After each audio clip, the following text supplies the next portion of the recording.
Good evening, everyone. I'm Dave, and I am all alone this evening. Sean is on holiday, I'm streaming solo, and we're playing Slay the Spire. So, if you were tuning in expecting a little bit of Stellaris action, I have to apologise. Sean, as I said, is on holiday. I don't actually know where he is. He doesn't tell me things like that, or he did tell me and I've forgotten, which is probably more likely. So I thought I'd play a game that has been around for quite a while now. I think it came out in 2017 by Mega Crit, or at least was certainly in early access, early development back in 2017. And but a bunch of people have suggested it to me in the last 6 months, something like that, as a game I might enjoy, might like playing on stream. And I haven't played a huge amount. I like to kind of come in fresh to these games on stream so you can see what it's like to really be a bumbling idiot trying out a new game for the first time. If you want to go find pro Slay the Spire strats, I suggest looking elsewhere, but at least I've played a bunch of games like this. I played a bunch of deck builders and card-based games, IRL, whatever, physical, whatever you want to say. But I suppose I am a little newer to this kind of genre in computer games, kind of roguelike games with card-based systems. So we're going to play it. I'm probably going to forget a bunch of stuff, miss a bunch of stuff. Do shout at me in the chat if I am doing that and more. So this is Slay the Spire. I suppose for those of you who don't know, I should probably say what a little bit about the game before we start. It is a card game, a computer-based card game, where you are building a deck of cards. You start with a very basic deck, and you upgrade cards, you buy cards, you win cards as you go on up through the Spire, and you are slaying things as you go along. Unlike my social media tweet, which was rather facetiously suggesting it's quite difficult to slay a building, there are plenty of things inside the Spire which you slay, which makes obviously a lot more sense. This is the Spire in question. So far the artwork's very nice, I think you'll agree. I've had a little fiddle with the settings. I know some people like seeing settings before you crack on with the game, so here are the menu settings. All fairly nice. You can turn off screen shake. That's good for a lot of people. They're happy with that. We'll leave it on for the mo, but if it gets a problem, do let me know. Input, you get to fully customize what's going on. I don't really use very much here other than the end turn here, which I'll try and remember to use so you don't have to keep seeing me mouse over to end turn. I'm sure these are all really useful, but I don't know the game that well enough to comment yet. Always nice to give a quick shout out to the credits while I'm doing a bit of an intro, but these look to be quite long, so I'm going to just go ahead and play the game instead. You apparently get different modes. I haven't unlocked them yet, so we're just doing in standard. Cool that you can compete with other players for high scores. That's always nice. I guess you can mess around with the settings for a custom run, which I imagine it gives the game quite a bit of longevity after you've kind of gone through standard to your heart's content. Interestingly, there's not a huge number of characters. You start with one available, the Ironclad, kind of a warrior class to you and me. I have, spoilers, I believe this is kind of like a rogue class, which makes a lot of sense for a roguelike, whatever you want to call this. And then I haven't, actually I do not know what this character is. So I've only watched like one or two very quick videos on Slay the Spire, so this is a mystery to me. I doubt we'll get that far on this run, but for this stream, but we'll see, I don't know. So the Ironclad, kind of a nice Phantom of the Opera, Vega style warrior. He's got a sword. You see the stats here. He starts with remaining soldier of the Ironclad. So you're the last one. So don't screw this up. sold his whole soul to harness demonic energies. Fairly nice. Why not? Why not? Burning Blood heals at the end of combat. That's good to keep an eye on, because if you're kind of min-maxing your HP at the end of every fight, it's worth knowing, worth trying to remember that. Yeah, and I've got a ton of stuff to unlock, so let's go ahead and get started. So this is kind of like one of the major features, I think, of this particular game, and probably actually a lot of games like it. I just haven't played them, where you get to see this map and these routes, which is really, really cool. You get to plan a little bit if that's your jam. There's merchants to buy stuff from. There's rest points here, as you can see. And actually, I didn't know this, but you can hover over these to kind of see where they are. But I guess from a design point of view, it's nice because it's, you know, if you're interested in this, you can kind of have a quick look and see where you can get the most of one thing if you're looking for it. Or if you don't want to find this all overwhelming and you don't want to have a look at it too much, you just come down here and just pick a route and kind of maybe even kind of deviate, so that if you feel you've gone down the wrong route, you can kind of branch off. And so I think it's great. It's probably a good map screen for all kinds of skill levels. The clock is ticking, but I'm not too worried about that. I'm just going to use this as a run to kind of show you guys what's going on. HP and gold. Obviously gold is good for merchants and buying cards and other stuff. You get 3 potion slots that you actually use during the fight with the enemy. I fully expect not to make good use of these. These are the kind of things that in games where I always think, oh, I'll save that for a really important time, which means I don't use them enough, which means I get more potions than I need, and so on and so forth. So I'm going to try my best to kind of just use these a bit more liberally than I usually do in games. Map. So yeah, this is where we are. We can click here and see the deck we start with. So it's very basic. You get 5 of these strikes for the defense and a bash. These won't make a huge amount of sense to you yet, but as we go through, it will, and our deck will grow and change as we go through. So I haven't really picked a route. We're just going to get going. Yeah, it's giving me these tutorials. I'm just going to skip through this because you don't really need to see them, and I'll explain them hopefully a bit better than a bit of text. So enemies, got 2 here. It's like, let's talk about the visuals first, I suppose. It's a nice kind of I don't know what aesthetic you would call it. It's kind of slightly cartoony, and kind of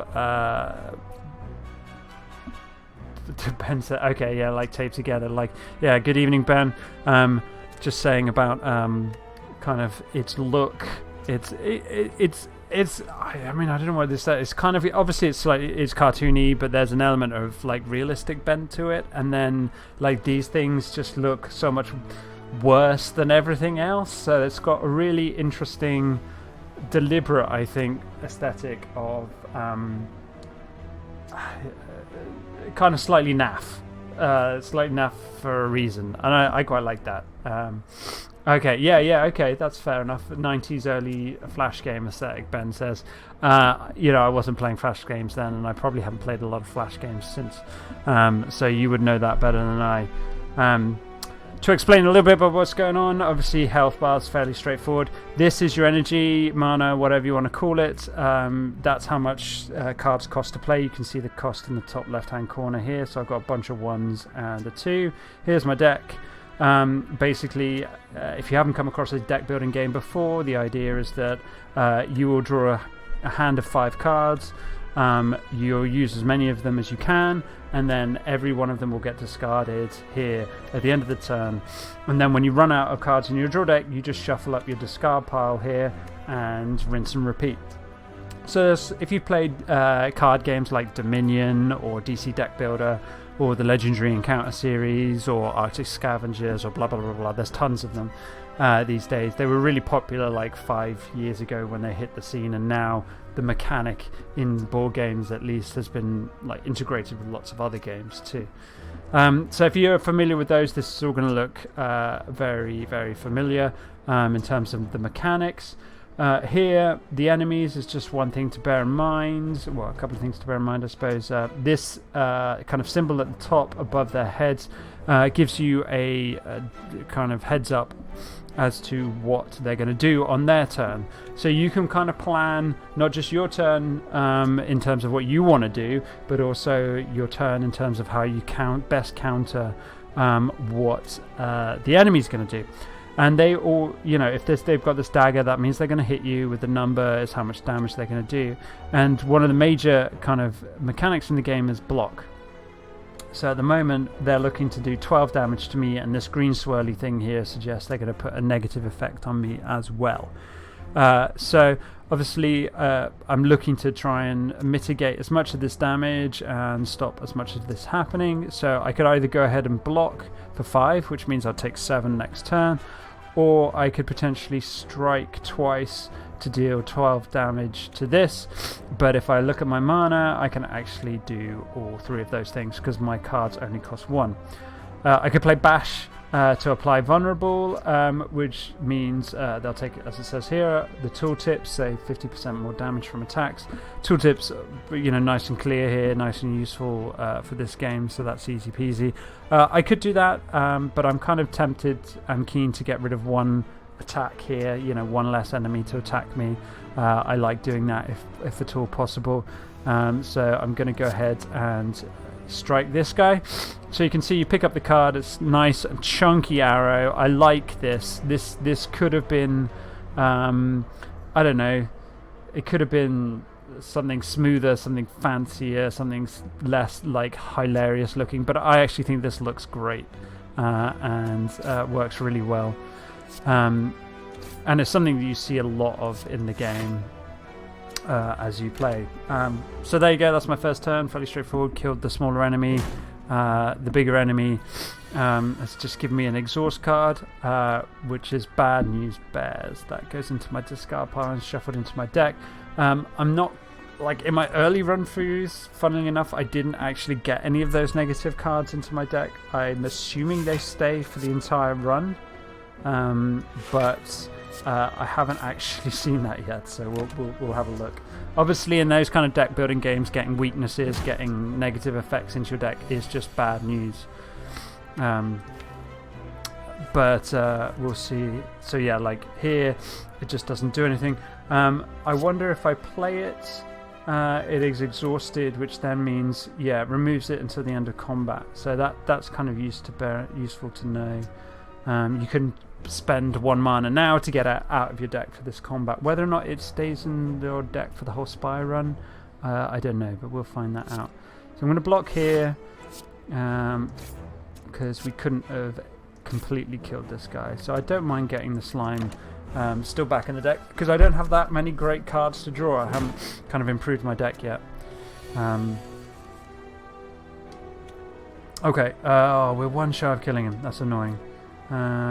He's not going to hit us anyway, but we're going to go ahead and deal 12 damage. And might as well just throw out the block there, because why not? So that did almost absolutely nothing. There we go, and we can just go ahead and strike him to get him done. So we healed 6 points of damage there at the end. That's what this character does. We're going to pick up some gold, and we get to add a card to our deck. So this is kind of how you build your deck. You can importantly skip this. Obviously we're very, very early on, so like there's no point skipping stuff. Obviously I want new cards to improve my deck, but later on it can become very relevant. So we don't have to take a card, but we definitely want to take a card to start with. So Warcry, draw cards. Always good in deck building games to play cards that draw cards and have some extra effect on top of them. Always happy. Always interested to see 0 mana spells or 0 energy spells as well. So draw on card, put a card from your hand on top of your draw pile. Exhaust. So exhaust means, as I said, it removes it from your deck for the rest of that combat, but it's in your deck afterwards. So I'm guessing those slimes are now in my deck. I will have a look at that in a sec. So you get to draw a card and then put something else on the top. It's kind of interesting, kind of combo-y.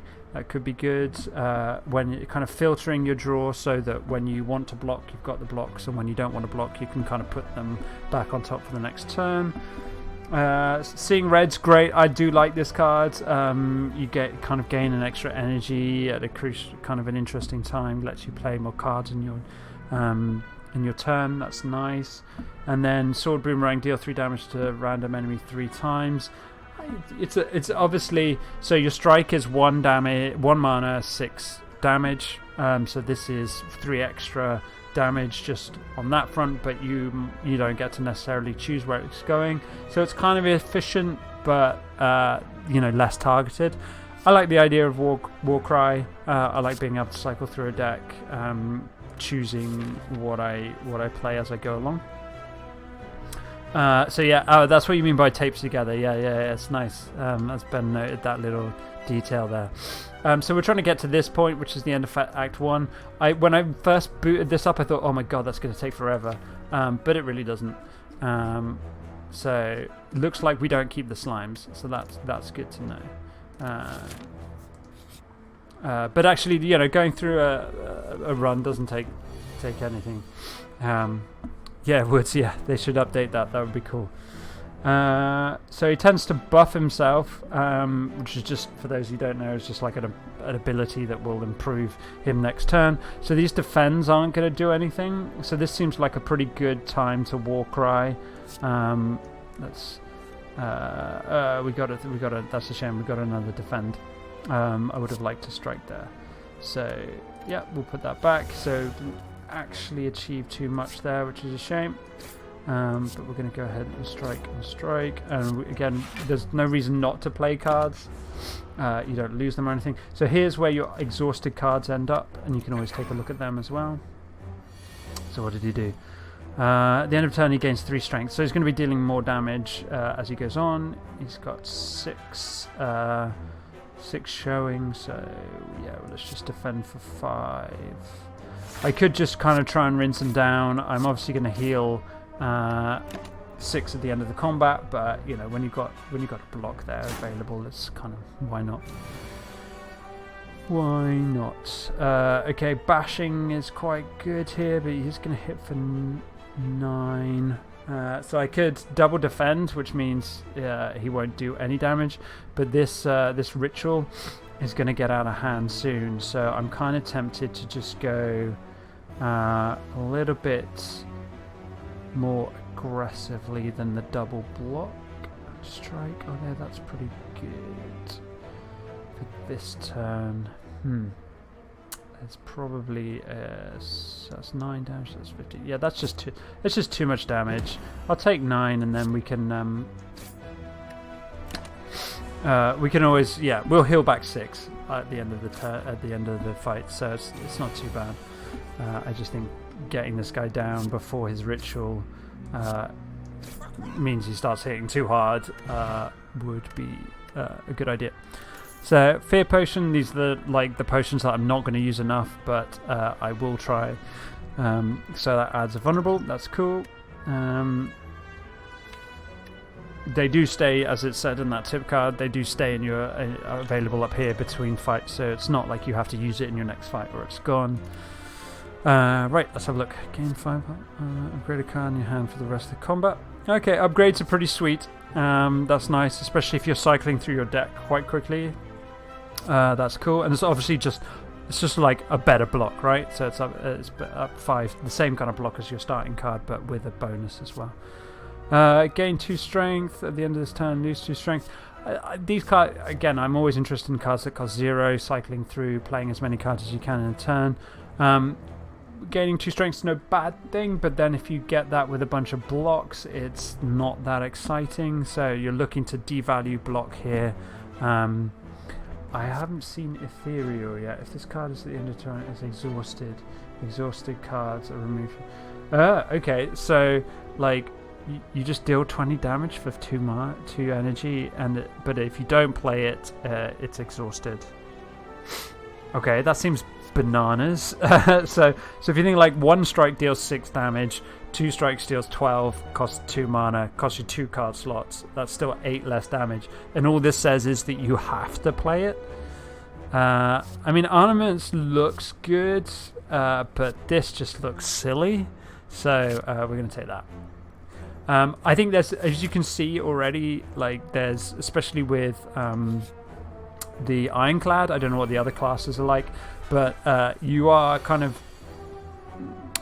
given choices, given directions on which way you want to take this character. Do you want to give preference for damage, or do you want to kind of defend yourself a little bit more? His healing 6 over a turn makes me kind of not over turn, but between fights, makes me more inclined to push damage early on, but I can totally understand if that changes. Okay, so this guy's the one going to attack me. This guy buffs. Yeah, I think it is a rarity, dudes. Yeah, you're right. So the grey cards are starters. I think the blue are rares, maybe. I haven't looked into that, but that's a fairly good guess, I would have thought. So I'm going to keep that kind of idea of just trying to get, when presented with multiple enemies, trying to get one of them down earlier, so that I've got one less attack to kind of be dealing with. This guy's just kind of like buffing himself up till he's pretty strong. So they do curl up, which is annoying, but it's only once per combat, so they kind of just gain a bunch of blocks, so that's why even 3 strikes didn't kill him, but I didn't need to kill him because he was just buffing. So yeah, why not? Let's go ahead and deal 20 damage. Seems like overkill, but there we are. Poison potion is 6 potion. Poison creatures lose HP at the start of their turn. Each turn poison is reduced by 1. Okay, cool. So that goes 6 to 5 to 4 to 3 to 1. So that would be useful on some pretty high defense kind of enemies. So there's Flex again. Rage, I really like Rage. No, I don't believe there's anything for kind of going nuts, but I could be wrong. Again, I haven't really looked too deep into the mechanics of the game. Nothing in terms of a tooltip has popped up and said, oh, by the way, if you kill stuff really, if you overkill, we'll give you a better selection. I believe this still is just random. I like Rage a lot. I've already taken a couple of offensive cards, so when you attack, it kind of gives you that offset of block as well. 13 damage for 2 energy does seem fairly strong, but we took a 2 damage, kind of 2 energy big damage spell, so I'm inclined to take Rage for the next time. So we could go Unknown, or we could go regular enemy. So what's the route look like? So it's treasure there, treasure there. There's an elite here, which could be kind of fun to play against. I don't know if my deck's quite strong enough for elite. But why would you just not take the harder route? Let's have a look. Okay, so these are encounters that you get as well, which is kind of nice. You can kind of choose how to respond to them. Strange blue humanoid with golden helm, huge smile. That guy does have indeed a huge smile. I don't know why the text here is quite so jiggly. That's kind of an interesting effect to put on text. He's a cleric, apparently. Interested in his services. He's shouting loudly. Nice. So we can heal 20 HP. We don't need. Remove. So this is kind of interesting. A feature of a lot of deck builders is not just about putting cards in your deck, but also about removing them when you want. So I've added Carnage, Rage, and Warcry. I'm kind of interested in removing a Defend as well. I appreciate that's slightly dangerous, but we've added Rage, and we want as many attacks in our deck as possible to really make use of this. So I'm going to go ahead and remove a Defend. So that, for someone who hasn't played deck builders before, that probably looks a bit odd. but it's about kind of improving your deck as well as just adding to it. Okay, so these thieves are kind of annoying because they will take 15 gold whenever they attack, but if you kill them, I believe you get all of it back, so it's not that big a deal. You can hit for 10. We're at full HP. See how I feel about double block versus double strike. Because we've taken a defender out, I'm kind of inclined to use the 2 here. And that should mean that we'll take less no damage here, but then I can be a bit more aggressive, and this is great. So this I can play rage, so whenever I attack I gain 3 block. I can play war cry and put this defend back, because all my attacks are going to do damage this turn, and we're going to hit, so we almost entirely mitigate his damage and do a fair chunk of damage ourselves. Okay, Carnage is here, so Rage is back again because I'm cycling through. What did we exhaust? Okay, we exhausted Warcry, yeah, that's right. Well, there's no reason not to play Rage. I think we're going to kill him anyway, so it doesn't really matter, but 20 damage. Oh, okay. More damage because he was weak, there we go. I knew I'd forget stuff as we go through. Clash can only be played if every card in your hand is attacked. Ooh, okay. That's interesting. Because obviously that looks like, but like, what if you have some blocks in your hand? Well, if you play your blocks, then and still you're able to do that, clear your hand of non-blocks, non-skills, then I believe that should still work. So that looks very strong to me. I'm leaning towards Clash. Uppercut again is quite good, and then Headbutt, deal 9 damage, put a card from your skill. Okay, these effects are often very strong in deck building, because you get to kind of pick and choose. It's a bit like Warcry giving you that kind of cycling through or selection, shall we say, whereas Headbutt not only deals some damage but also lets you, kind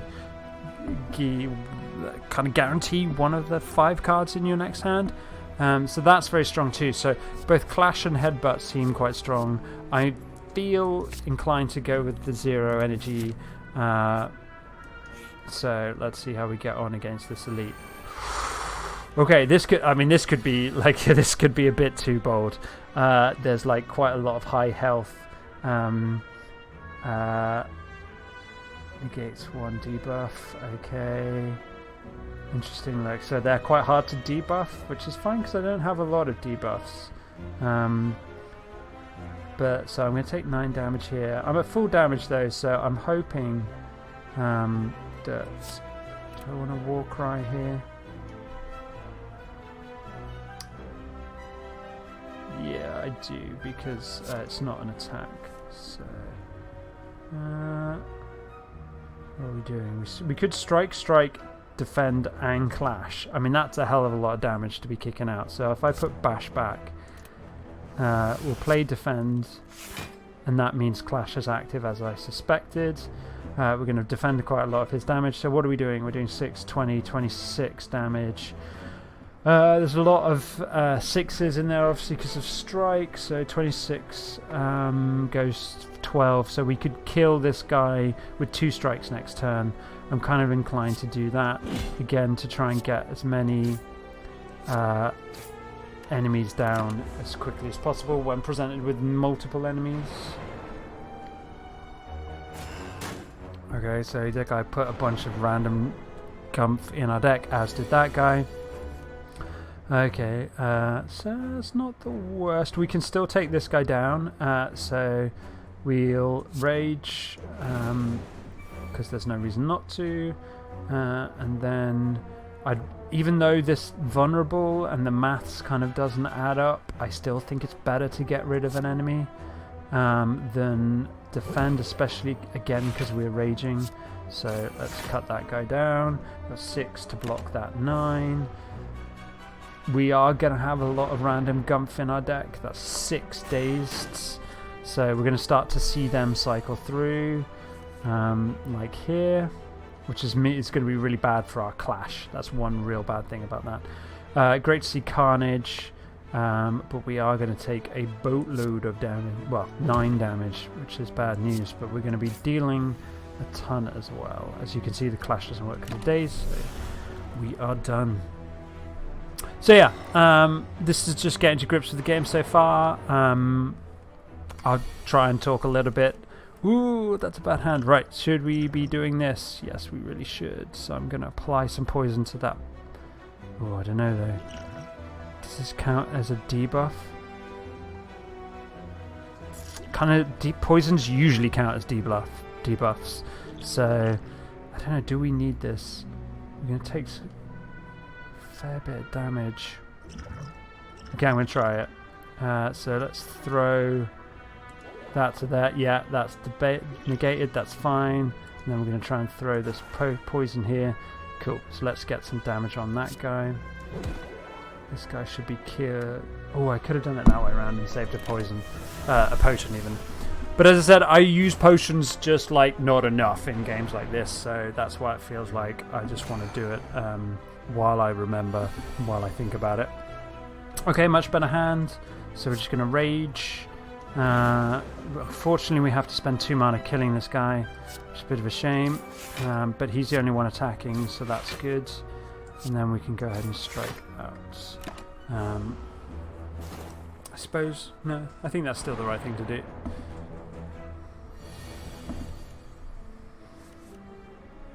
Okay, 20 damage. Unfortunately, we aren't double defend though, so we are easily doing the 20. So we're going to take some damage, but unless I get 5 dazes, well, even then the poison kills him, so we're totally fine. We're totally fine. Yeah, there we go. Cool. So we killed our first elite. It's kind of a strong fight, which is nice to see. It's not just straightforward. You have to think a little bit more. And this is our first relic. So, oh wow, that seems really good. So our relics they stack up along here. I think you end up with quite a lot of them. Some of them have got more positive effects than others. But Happy Flower is every 3 turns gain an energy, which seems legit. Look at that. Yep, so they remain there throughout the run. So that's really our big reward for going down this elite route. And then we can add another card. So we can have another clash, which is fine. Like, the more you have of these cards, I assume they just go nuts. Entrench is a skill which obviously doesn't work so well with clash, but doubles the block. So again, if you're looking at Ironclad as a way of blocking and just kind of wearing down, like one of those kind of attrition warriors that you see in other games, like it's these kind of cards that are going to totally do what you want them to do. And this guy here is kind of basically like both your starting cards together in one for one really efficient card. But I think we've made our clash shaped bed, so I'm gonna lie in that. We could rest, but yeah. At least this route, if I feel like after this fight I need to rest, I can go here. But I kind of want to see, already I'm having to think. I'm thinking through the routes a little bit more than I was initially. So the merchant being able to buy something, then the treasure, then the elite, that looks like a pretty sweet route. The difference being, do I feel like I need to heal up before the elite? Oh, 7, so 23 hit points. So even if I took no damage in this fight, I would only be at 63, so I am gonna play a little safe. I want to fight the elite. So you can also upgrade cards when you rest, which is strong. But I want to make sure I'm at full HP for when I fight that elite, which might be playing a little conservative. But if my guy is fully attacking, then I have to be a bit careful. So, merchants. You know what? This is actually the first time I've got to a merchant. I haven't done one of those merchants before. So, Sever Soul, it's quite a lot of mana, and it does have a downside, but it is 16 damage, so that's not too bad. We have basically 145 gold, so wow, gain 30 block. That's kind of ridiculous. At the end of your turn, gain. Ooh, okay, so that's a power. So that's kind of.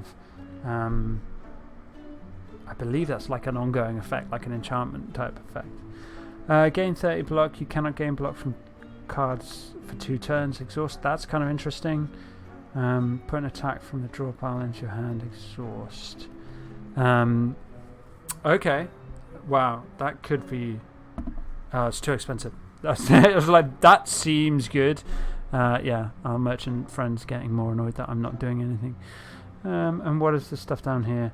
If you enter a rest site, start next combat. Okay. Oh, these are relics. Okay, game full plate now. And these are potions. Okay.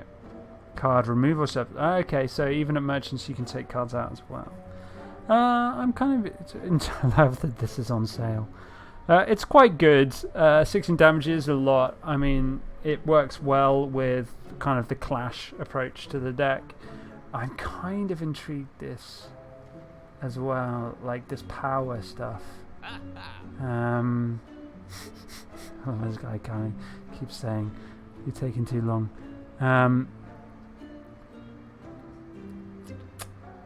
Because I could at least play it and then like not. It's balance worth it. I'm going to try this. I haven't tried powers yet. It looks kind of good. And it means that I've got some block. So we're going to try that. Do I want anything else? Yeah, that's on sale. Why not? Can't turn down a bargain. Okay, so treasure. Oh, a molten egg. Whenever you add an attack into your upgrade it. Woot woot. Okay, that looks ridiculous. That's going to be so good. Kind of interesting that we couldn't go to the merchant first.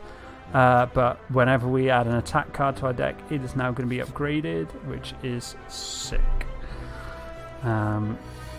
Okay, so oh wow, look at this hand. This hand is the juice. So we get to rage first. What's he even doing? Oh, okay, well that's a shame. So my rage is kind of pointless, but it does turn on my clashes because it's now not there. We're definitely carnaging because otherwise that goes out of our deck. We're going to clash and we're going to strike. Wow. Like we did 40 damage that turn. That's obviously ridiculous. Didn't mind at all not having the Sever Soul there. And we'd even managed to block for 9 in case he'd actually done any attack. Okay, this hand's slightly less exciting, which is the same because he's actually going to do something this turn. And he also gets stronger whenever I play a skill, which is a bit of a bummer because this is one of those hands where it feels like I kind of do have to do that because I want to do again keep the silly amounts of damage kind of rolling. We can take a bit of a hit here, but we did manage to get some block up, so it's not too bad. Okay, I want to play this because just so that I can see it actually in action. So yeah, at the end of your turn you just gain 3 block. Seems kind of good. Okay, that's spicy. Can we maybe try and kill him? I guess there are some cards we might be able to draw if that was not it. So what am I trying to do here? Am I trying to kind of remove some of this damage? But problem is when he enrages, like he negates some of my defense, so I'm going to take a more aggressive approach and just try and hit a little bit harder. Could I have killed him that turn? Because this guy's going to take a massive chunk out of me. I don't know, but yeah, he's dead. Okay. So we maybe took a bit more damage than we needed to that game. We'll have to see. Every time, 3 times you shuffle your draw pocket. Whoa, that's even better than this, maybe. I don't know. They're both good for really long games, and I suppose long fights, should I say? And I suppose my warrior build is not really about that. Although this potion does help with that. Obviously, I'm going down the kind of hit things hard and quick, so I don't have to worry about too much of that. So that's deal 18 damage, lose 2 HP. That seems pretty sweet. These are all upgraded. You can see the green name here. It means that they're upgraded versions of themselves. So previous Iron Waves, you might remember, do gain 5 block, deal 5 damage, and that's because of the Molten Egg here. So all attacks are coming to me upgraded, which is pretty amazing. So this is 3 damage 4 times, that's 12 damage for 1 mana spread across potentially multiple enemies. And this is lose 2, do 18 damage. So that's that's more damage, but I do lose a little bit. And this is obviously better against the spread of enemies. I am going to take the boomerang because... am I going to take the boomerang? No, this just seems too good. I have to be a little aware, obviously, how much I'm damaging myself, but also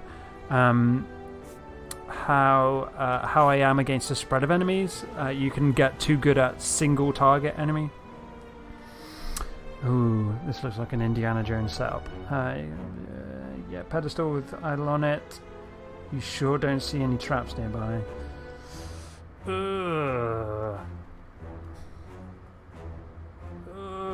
Do we take this?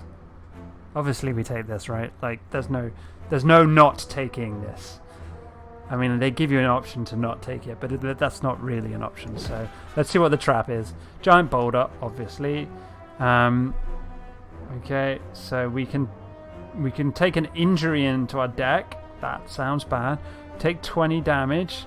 That's also quite bad. And we can lose 6 max HP. So let's have a look at the map. We've got quite a long way until our next rest stop, and we are fighting enemies up the wazoo, including 2 elites. So maybe that wasn't the best time to take the golden idol. Am I thinking this might be better? Like, I think if I take 20 damage, I am in genuine danger of losing, which I assume just stops the run. I mean, it's not actually had it yet. It's going down to 64, 74 even. I mean, that's not that bad when you think of like my run. I don't have a lot of opportunities to get back up to max HP because I'm going to be taking damage here and kind of... I think I definitely can't take 20. It's out of the lose the max or take a deck. And I think I'm going to lose the max. I don't know how long that affects me for. We're about to find out.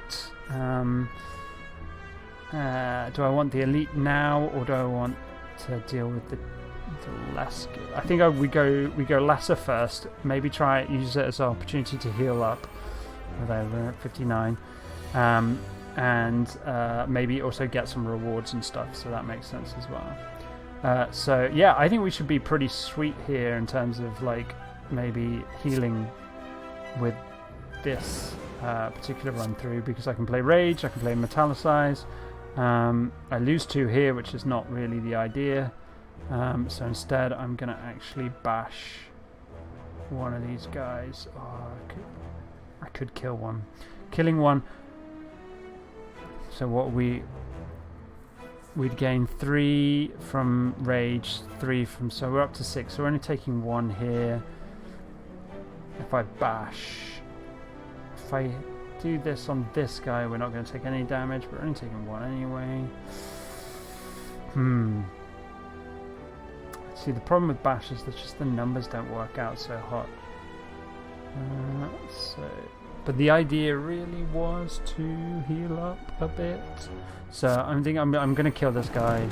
It's only one less difference and it's a dead enemy. So, and we can defend as well. So that's fine. I probably, actually, as I should defend, I should have killed this guy. That was silly. I should have killed this guy and then just tank the damage here. Oh, I see. Every 3 turns, it doesn't have to be in a single fight. The flower tracks between. That's really cool. That's really cool. Oh, well, these guys are all dead. So we're going to go ahead and clash here. Oh, we are weakened. Okay. Well, we can clash here. That's fine. And then I get to clash here.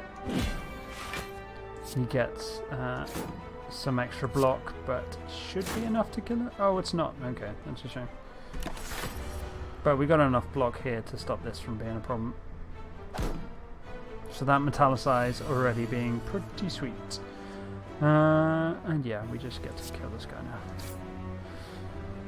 So yeah, we obviously ended that fight with more HP than we started with, so that's ideal. And we get to add something along here. What's Thunderclap? Deal 7 damage and apply 1 vulnerable to all enemies. That's pretty sweet. Exhaust all non-attack cards in your hand, gain block. So that's awful for us. Gain 7 block, exhaust a random card in your hand. Thunderclap it is. I mean, when they're all upgraded, it's going to be really hard not to take a bunch of attacks. So yeah, that's that. Okay, these guys again, like, we just got to remember they don't mind negative effects, which is totally fine. We have to play this, otherwise it comes out of our deck. But we can do, holy smokes, we can do 38 damage, which is not enough, which is a bit of a shame. So because we're going to get hit for 9, I'm probably going to go for the Carnage on one of the lower ones. Let's get rid of that guy. And how are we feeling about... Yeah, let's just defend this. There we go. If it had killed one of them outright, like that was a no-brainer. Just obviously do it. But leaving one on 1 HP... I think I actually need the life a little bit more. Okay, so I'm definitely playing the defend to be able to play clash. That's pretty straightforward. Thunderclap is kind of interesting against these guys because it's just going to get rid of this effect they have. But let's see, so 17, so it's 421. So a clash and a thunderclap can get rid of that guy, which is nice. And then that would maybe let us bash and keep this guy's vulnerable, so that seems good. We're just 7 damage to all of them. Okay, that's even better. I thought it was 7 damage against 1. Wow, that's really solid. So let's kill that guy off, and then bash. Yeah, let's bash this guy. I got my potions, discard anyone. Yeah, I've liked my hand so far. I haven't really felt the need to do that. Okay, is there much point in metallicizing here? I think so, because it means I could just get to clash. But I think we should Warcry first. And then, yeah, let's put a strike back.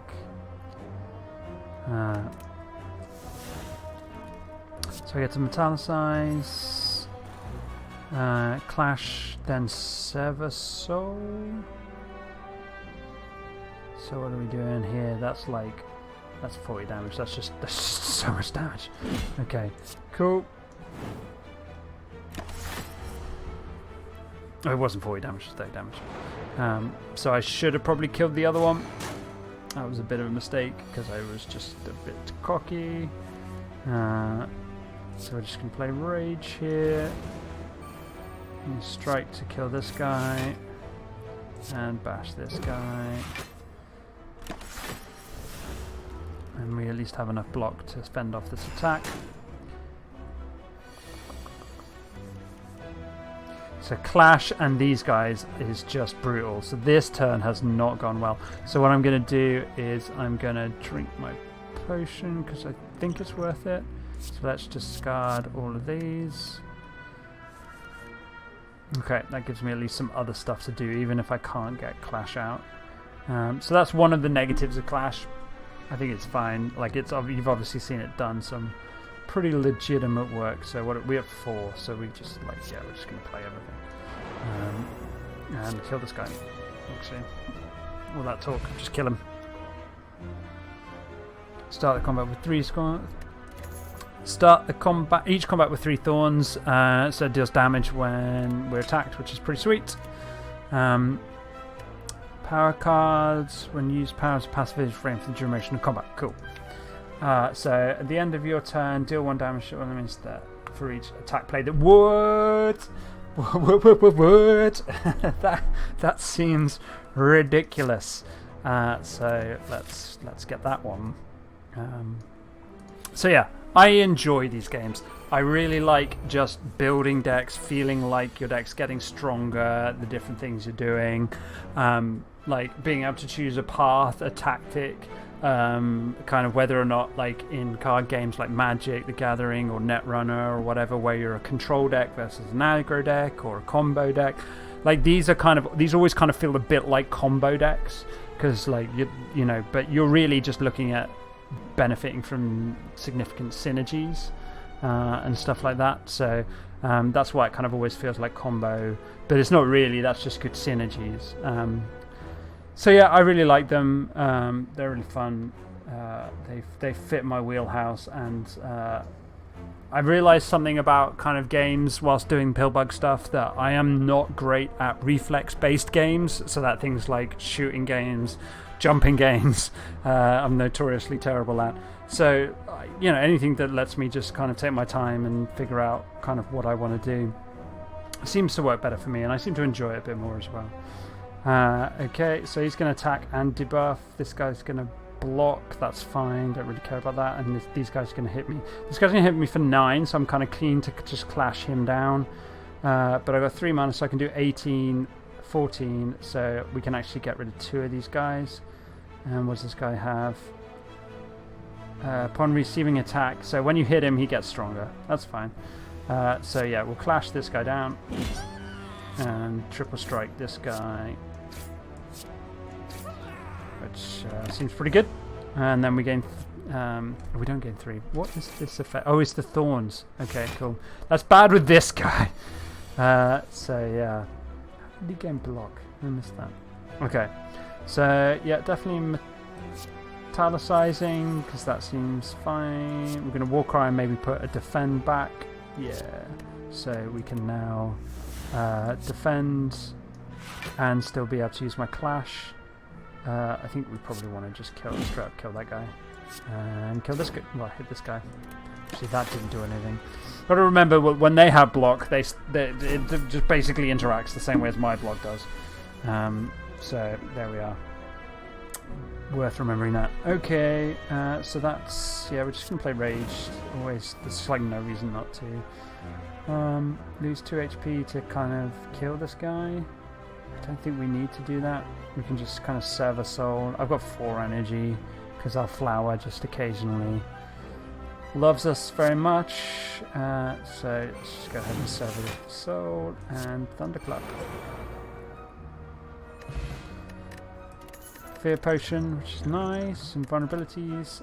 Okay, so Cleave, 11 damage to all enemies. Okay. Flex is starting to get interesting, because again, I'm liking the cycling through and getting as many low-cost cards, but it is a skill, so it doesn't work very well with clashes. I mean, Cleave just seems kind of good, so that's a lot of damage. Ooh, which rest stop? Okay. So we're at 57. I'm kind of feeling a little cocky, so I'm going to go ahead and upgrade a card instead of resting. So what does Warcry do when it's upgraded? Draw two cards and then put 1 back. That seems quite good. Carnage, 28 damage. Rage, 5 block. Metallicize, 4 block. That's strong too, though. That is strong. And then Fire Breathing just costs 0. Costing 0 is pretty sweet. I mean, drawing 2 cards and putting 1 back just makes Warcry so good. But I am intrigued by 4 block instead of 3. But then this lets me find it sooner. I think What does Clash 18 is just like the damage is the damages. I think we're going to Warcry up. I just like selection. I like being able to loop through my deck as quickly as possible. Okay, this is the end boss for this act. Great to start with the Metallicize in your hand as well, obviously, and we got our upgraded Warcry. I don't know if I want to upgraded Warcry this turn because I've got a clear 3 mana play. So, yeah, spoiler alert, I'm going to use the word mana a lot instead of energy. So I think going like this, bashing this guy, he's going to block anyway. Oh, I have to, don't I? Oh, bugger. Okay, that's fine. It's fine. It's fine. It's either fine or it's terrible. Let's see. Okay, so that's fine. That's like not maximum punishment. We get to put that back, which means I get a good hand next turn, and I can still clash. So it's not ideal on the Warcry, but that's not Warcry's fault. That's my fault. So what he's doing here. Okay, he's defending. He's got Sharp Hide, so he's got Thorns, and he's going to hit me next turn. Right, so we have to Carnage. And I kind of like the idea of defending as well, because we're going to get 3, 8, so we're only going to take 1 plus 1 from the Thorns. The Carnage obviously just does a lot of damage, especially with the weakness. So that's a bit more defensive than I usually am, but you know, as a big end boss, you need to play a little bit more defensive than when you're kind of rinsing through the lower end stuff.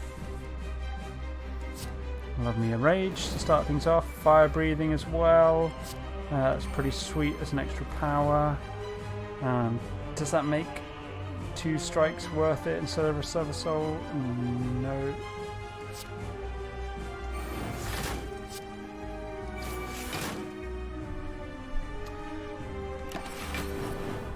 Okay, he does hit pretty hard when he wants to hit. So we have to be aware of that. But we are kind of winning the DPS race. He starts doing a lot of damage though.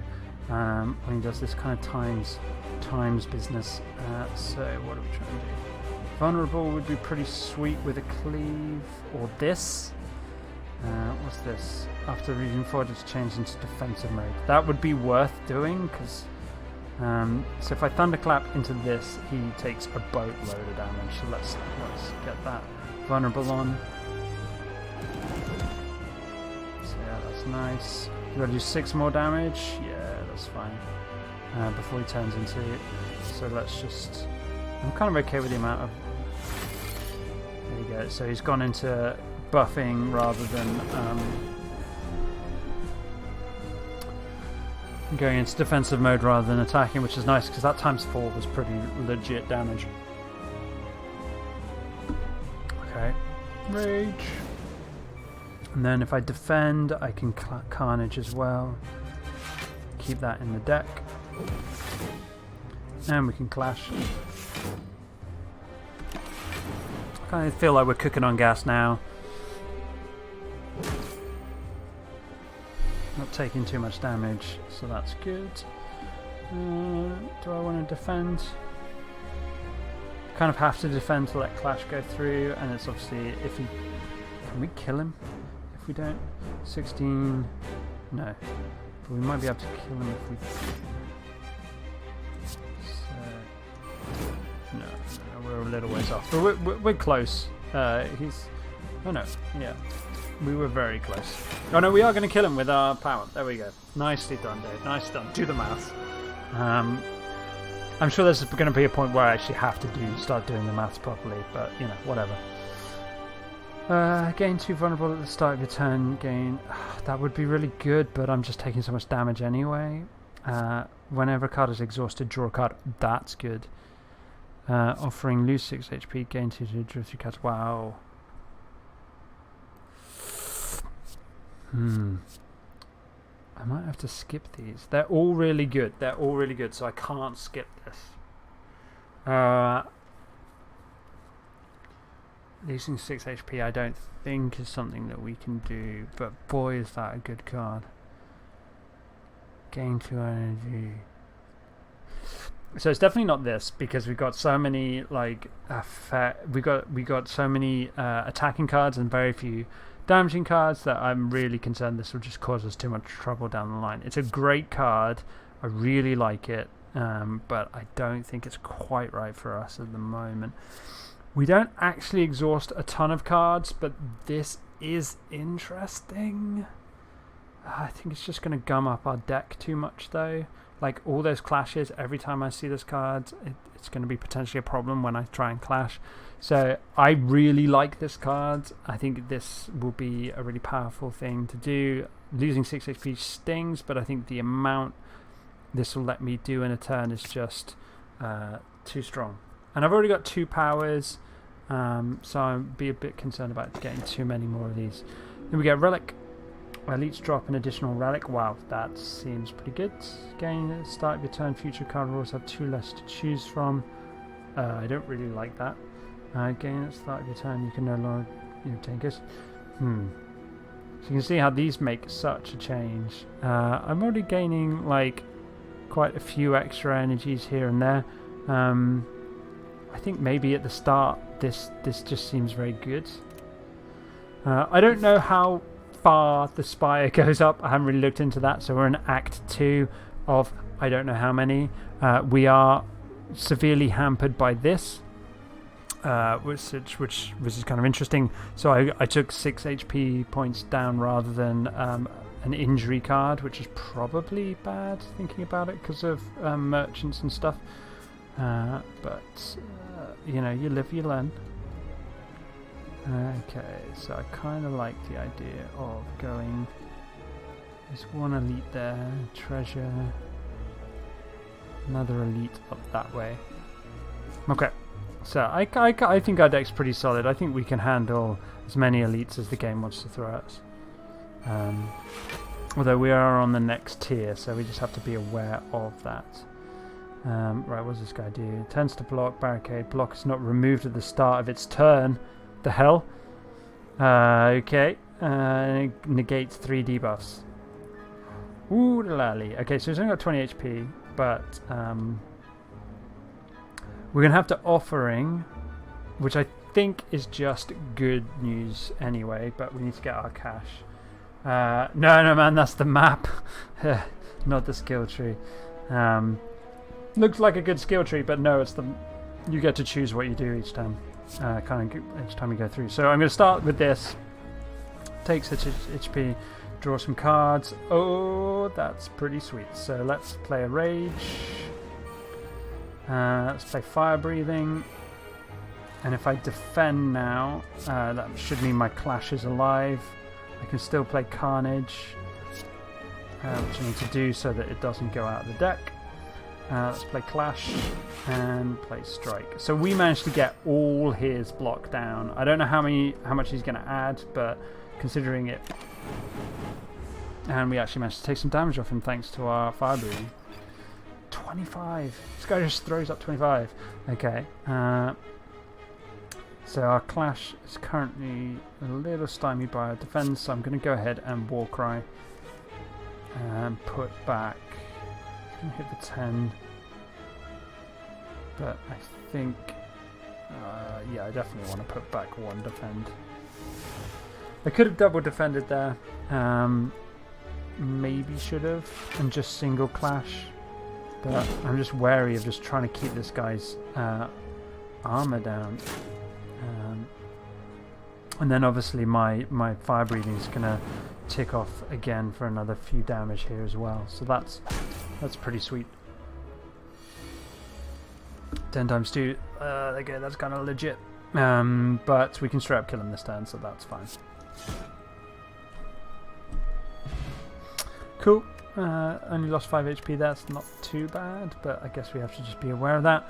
Pommel Strike. Ooh, that's my kind of cards. I mean, that is good because it's free. Kind of interesting. Skills cost 0 whenever you play a skill exhausted. Okay, so that would have been amazing with a previous power, which was like whenever you exhausted a card, you draw a card. So that would have gone nuts with that. I'm going to stay the course. I mean, 10 damage, 2 cards for 1 energy seems bananas. I like drawing cards. So, well, yeah. Okay, haven't seen these guys before. Flight receive 5 less attack damage, cancel that 3 times in 1 turn. Okay, so kind of cleaves and thunderclaps seem pretty good against these guys. They do these kind of like pecky damage. I don't have to play Warcry, and I don't have to Offering this turn. I'm kind of wondering like why I wouldn't do this. I have quite a cheap hand. Maybe I'll put Offering on the top with Warcry.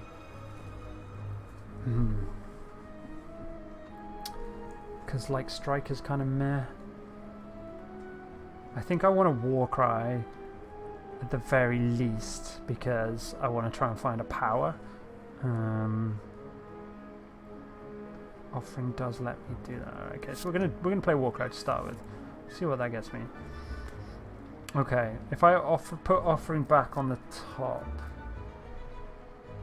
I get to clash. I think the danger of Offering on this turn is that if I draw something that's not an attack that I can't play alongside everything else, I won't be able to clash. So I'll pop Offering back on the top there. And then we can go, so this guy's 50 less damage 3 times in 1 turn. Okay, so we're going to Thunderclap. If we strike, because that only deals. Yeah, okay, cool. So we're just going to strike.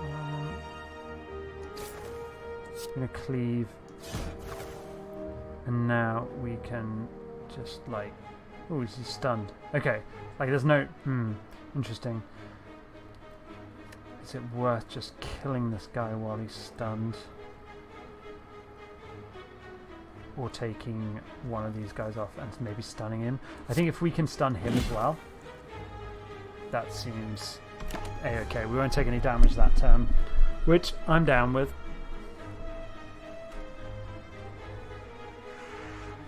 I think that just buffs himself. That's fine. Okay, so we get Offering. This guy's still got his 3 flights left. Maybe that's what happened when he buffed. Kind of makes sense.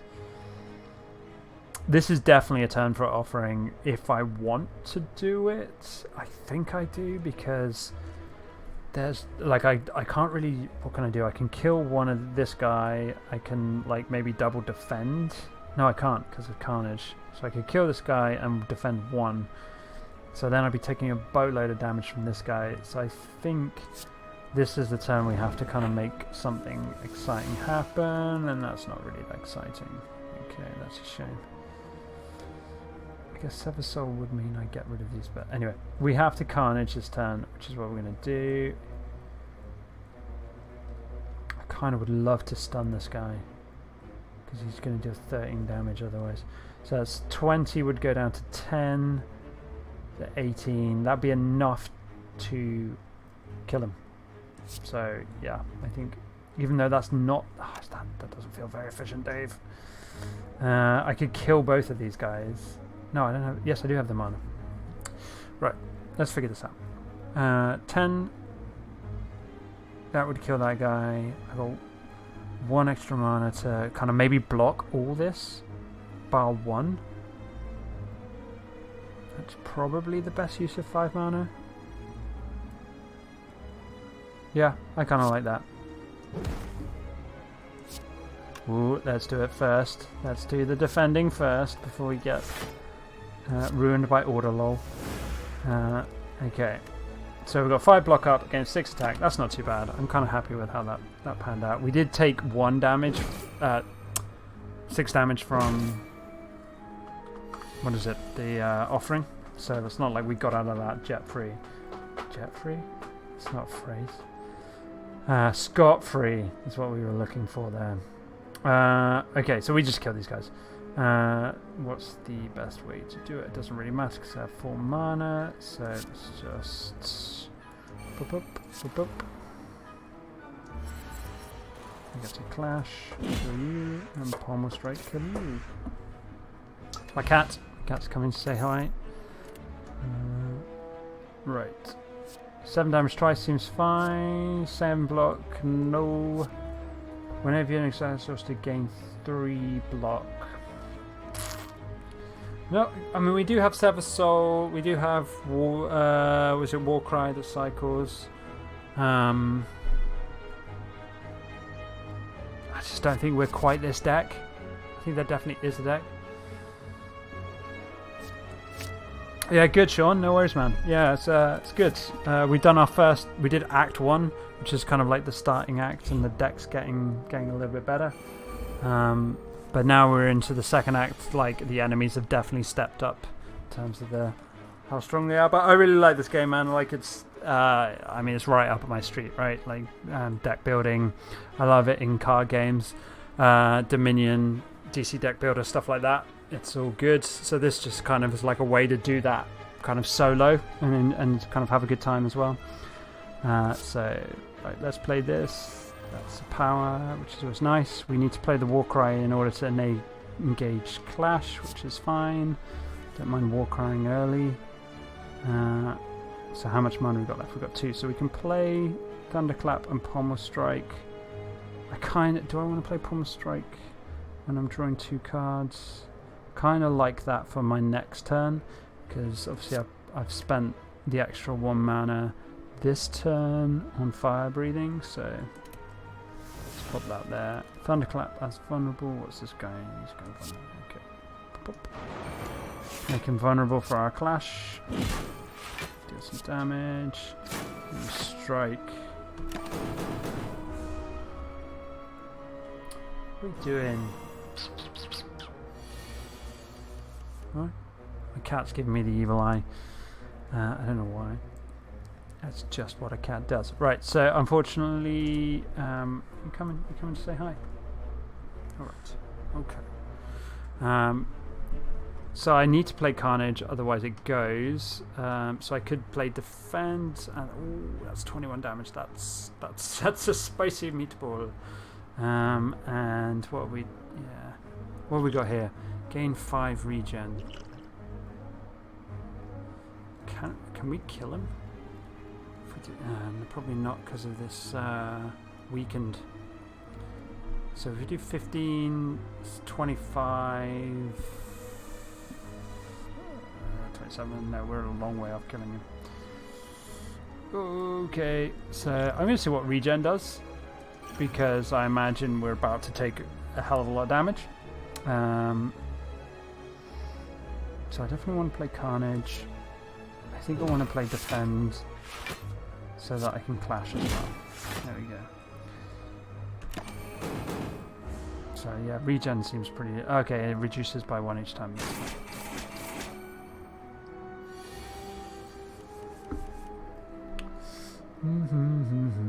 Right, being able to apply Vulnerable would be pretty good. Don't know if I want to lose 2 HP. There's a lot of damage, right? Oh, we can kill him. Just always check for lethal, folks. Always check for lethal. What's this money ball? When receiving that gains 3 block. Okay. So we do need to just make sure we don't balls that up. So vulnerable would mean 4, 8. Oh, interesting. How does that work? So that'd be 16. But he gains 3 blocks, so he'd actually be at 18. Whereas if we apply vulnerable, yeah, I think losing 2 HP here might be worth it. Although we do have regen up, and he's only putting a negative effect on. Okay, so there's no point actually killing him, because we should gain more HP from the regen. So there's no point doing this either. I might live to regret this, but let's pop that on there. We'll clear his block with a couple of strikes. Get him down nice and low. And I probably shouldn't have done that. Yeah, okay, well that's fine. That's fine.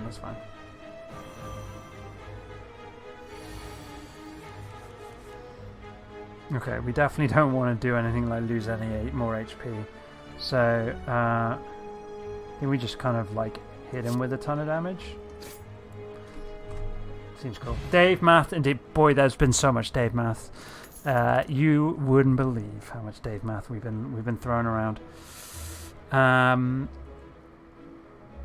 So game 8 block draw a card is kind of good, but just balls up so many of my hands not being an attack. So deal 8 damage, increases cards damage. Because these are all upgraded thanks to my Molten Egg, like it's just going to be so hard not to take an attack every time. They are so much better just because they come in upgraded. Alright, Birdman and the Chosen One. Okay, this guy's doing quite a lot of damage just off the bat, and we don't really have anything to stop that. So, does some nice damage across both. I could go ahead and just lose 2.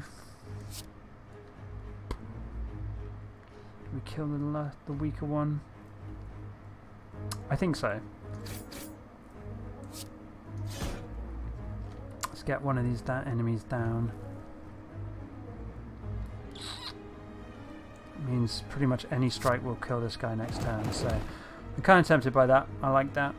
It means taking 2 HP. We might have to vulnerable this guy up, I think, because he obviously does quite a bit of damage. Okay, fire breathing and metallicize, excellent to get those. Okay, and we can obviously just kill this guy as well. Could pommel strike, but I don't know what I'm going to draw that isn't these. Of course I know. Like, so if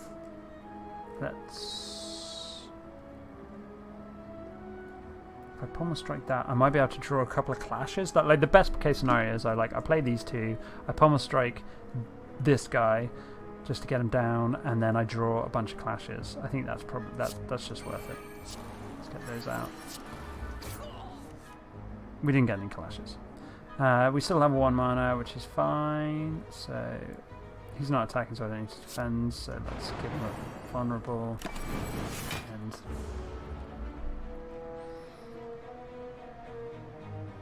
What's his thing? Hex.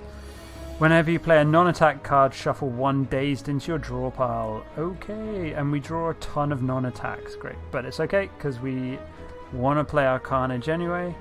So let's go ahead and do that.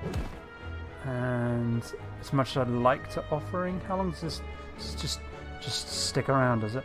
Let's see. Yep, sadly it does. So. I could have shuffled a bunch of dazes in. It's probably fine. We're probably gonna have to do it. We're gonna have to do it now because otherwise our hand doesn't really do anything. And it would be nice to defend a bit of that. So double clash. So yeah, let's bash. Apply some vulnerables and then clash this guy up the wazoo. 3 spells, I mean, they're just ridiculous, right? Like, what can you say? I'm going to take a lot of damage here. It's a bit of a shame. We're going to have to look at the map and see when we can rest soon. Reckless Charge seems good. 3 damage for all your cards contain strike. So that's a good, finisher, because we still have quite a few strikes in there, but thinking of the number of times we've got Severed Soul, the Carnage, with the one with the Ethereal. So we're going to go with Reckless Charge, which seems pretty legit. Right, Merchant. I kind of like the idea of a Merchant here. So we've got some gold. We haven't really spent much gold, so let's crack on with that. Another Metallicize. I don't know if my deck really wants to Metallicize. I don't know if they stack. That could be interesting. Like me a Warcry. Deal 8 damage to the cuss. Ooh, that seems good. Just gaining them all the time. Deal 25 assist kills a non-minion enemy, gain 25 gold. Wow, okay.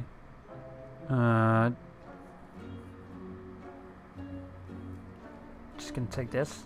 Seems really good. I don't see why I would save much money. I could remove some cards. I could, whenever you have no cards in your hand, you draw a card. Oh, that seems good too. It's for my kind of like 0 mana deck, but it takes all my gold. Run to all enemies. Yes. When cards which exhaust players discard 50%. That's pretty good. These are good, but I kind of like, I'm still kind of intrigued by just adding a bunch of cards to my deck that cost 0. That seems really good. I think I want to remove some strikes because I'm starting to get to the point where like 1 mana cards, I just have so much better 1 mana cards.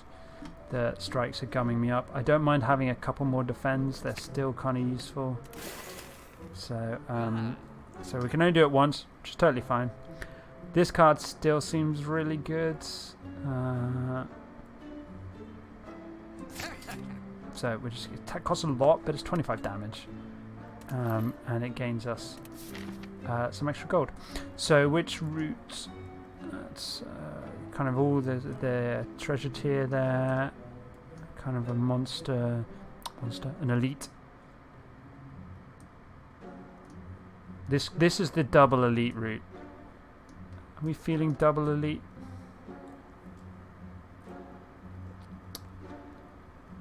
+3 attack, haste and flashback. Indeed, mate. Indeed. Rocking the Magic the Gathering references for everyone in the crowd. Yeah, Reckless Charge was a fairly reasonable Magic card in its day. Was in the cube for a while, I seem to remember as well. Just about to ask what gold did. Yes. So gold, you get to hit up at merchants. Okay, so because we're going to rest here, which I think I want to do, I then think I'm going to go down the double elite route, depending on what these 2 question marks are. So we're going to rest.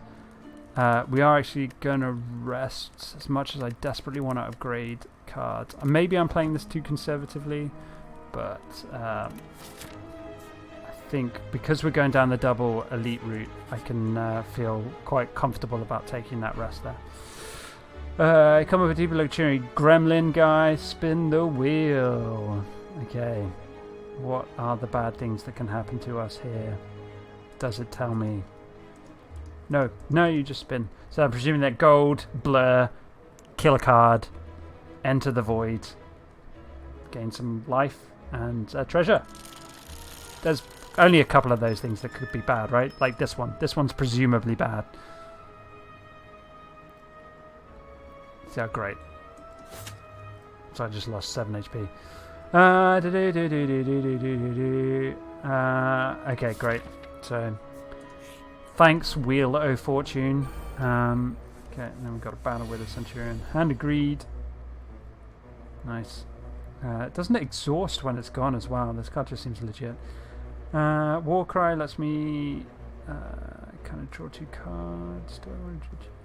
But so does Pommel Strike. What are these guys even doing? Attacking me. I kind of need to get some of my kind of like either Rage or Metallicize up. Elite monsters are indeed worth more rewards. They drop these things up here, which are relics. And relics do silly things. So what are we putting back here? Don't really hand of greed. I don't think we're hand of greeding here. I want a rampage because it just gets better each time you play it. Pommel Strike. I do have an extra mana that's worth bearing in mind, so I do kind of want a Pommel Strike. Pommel Strike and Warcry are a bit of a nombo because I'm about to draw what I put back on top, so I should have done that first, everyone. Order lol indeed. So in fact it doesn't matter what I put back if I'm going to play Pommel Strike, so let's just work out if I'm going to do that. Yeah, it kind of, there's like no reason not to. It cycles through the deck quicker, so that was just a mistake. This guy looks like he's going to gain some armor at some point, and this person's giving me negative effects, so I want to kill the Mystic as soon as possible. So we're going to start laying some damage in. Sometimes bad play is all forgiven. So let's get that going. And then Twin Strike. So metallicize gives me 3. Exhaust is like it's out of the it's out of this particular fight, but it stays in your deck. So like RFG'd, I suppose. Okay, so rage, that's nice. And then power, this seems good. I want a carnage because ethereal, for those who are keeping track at home, if it's at the end in my hand at the end of the turn, it's exhausted. So I don't get it for my deck. So I like playing it, and it's obviously a legitimate amount of damage. So we get to kill the Mystic. We're going to take some damage from this guy, but like that's fine. We got quite a bit of block up that turn, so that's fine.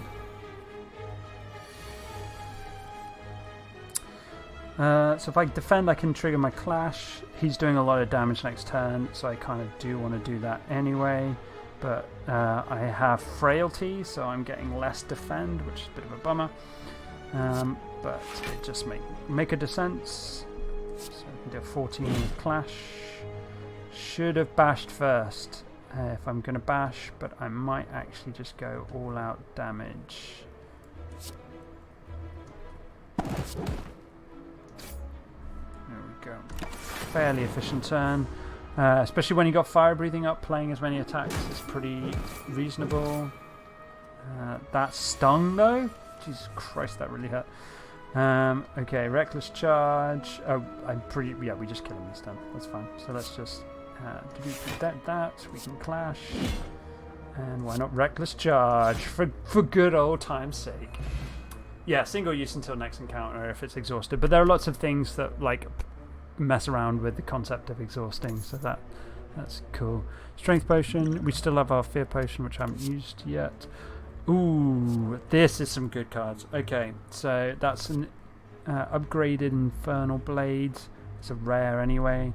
Add a random attack card into your hand. It costs 0 this turn. That could be legit. It's a 0 spell, like it. Anger seems pretty good. We've been kind of pleased to get that. I really like seeing red.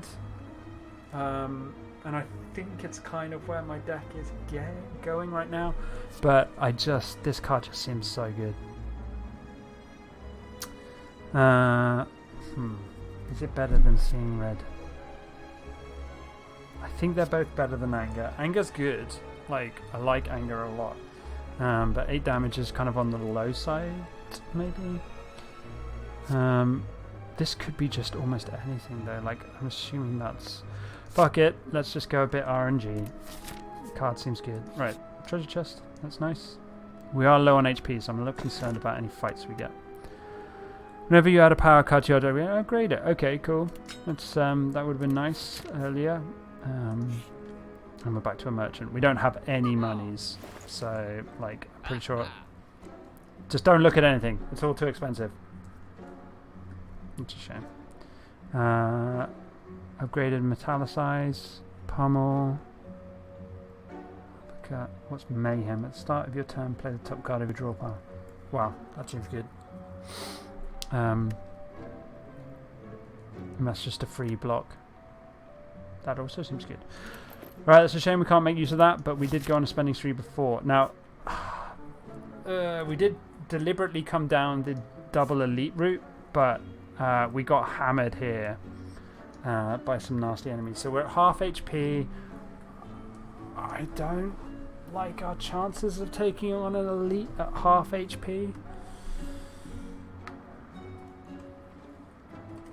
Could be naff. Rite of Flame seems better. Yeah, Rite of Flame probably is better. You're probably not wrong. I do have my Happy Flower and my Sundar, which are occasionally giving me extra energy, but Rite of Flame probably is better. But I guess with Rage, that means I get extra free attack. Anyway, doesn't matter. Whether or not I go here, I don't know. 35 HP versus an elite. I just don't like it. I'm going to wuss out. Rest up. The last thing I want to do is start again. My deck's starting to get pretty sweet. So we rested up. We got 2 fights here before we reach this elite. and then we got the final boss, so the rest before the final boss. So we're kind of hoping to try and gain a little bit of extra HP from this, but you know, that doesn't really work in my deck because it's all attacks all the time. So let's hit with an anger, let's hit with a clash. He does. Oh, he gets more block, doesn't he? I should have kind of thought a little bit more about that, but that's okay. And then we're going to cleave. We just deal a bunch of damage. That's what my hand did. We're going to take 21 here. So you're starting to see some of like maybe the negatives of the way I decided to build my deck. But okay, so now I draw all my my defensive cards, which is not necessarily the worst thing considering he's about to go full ham. I should Warcry first. Let's draw some cards. Okay, we definitely don't want a hemokinesis. That's Rampage is pretty good, but I don't know if we're going to go that long. So I don't know if I have to go full defensive this turn. I don't think we win doing that. My deck's just not really set up for that. So I guess the question is, so it's going to do like so much damage. Is Metallicize worth it? I think so.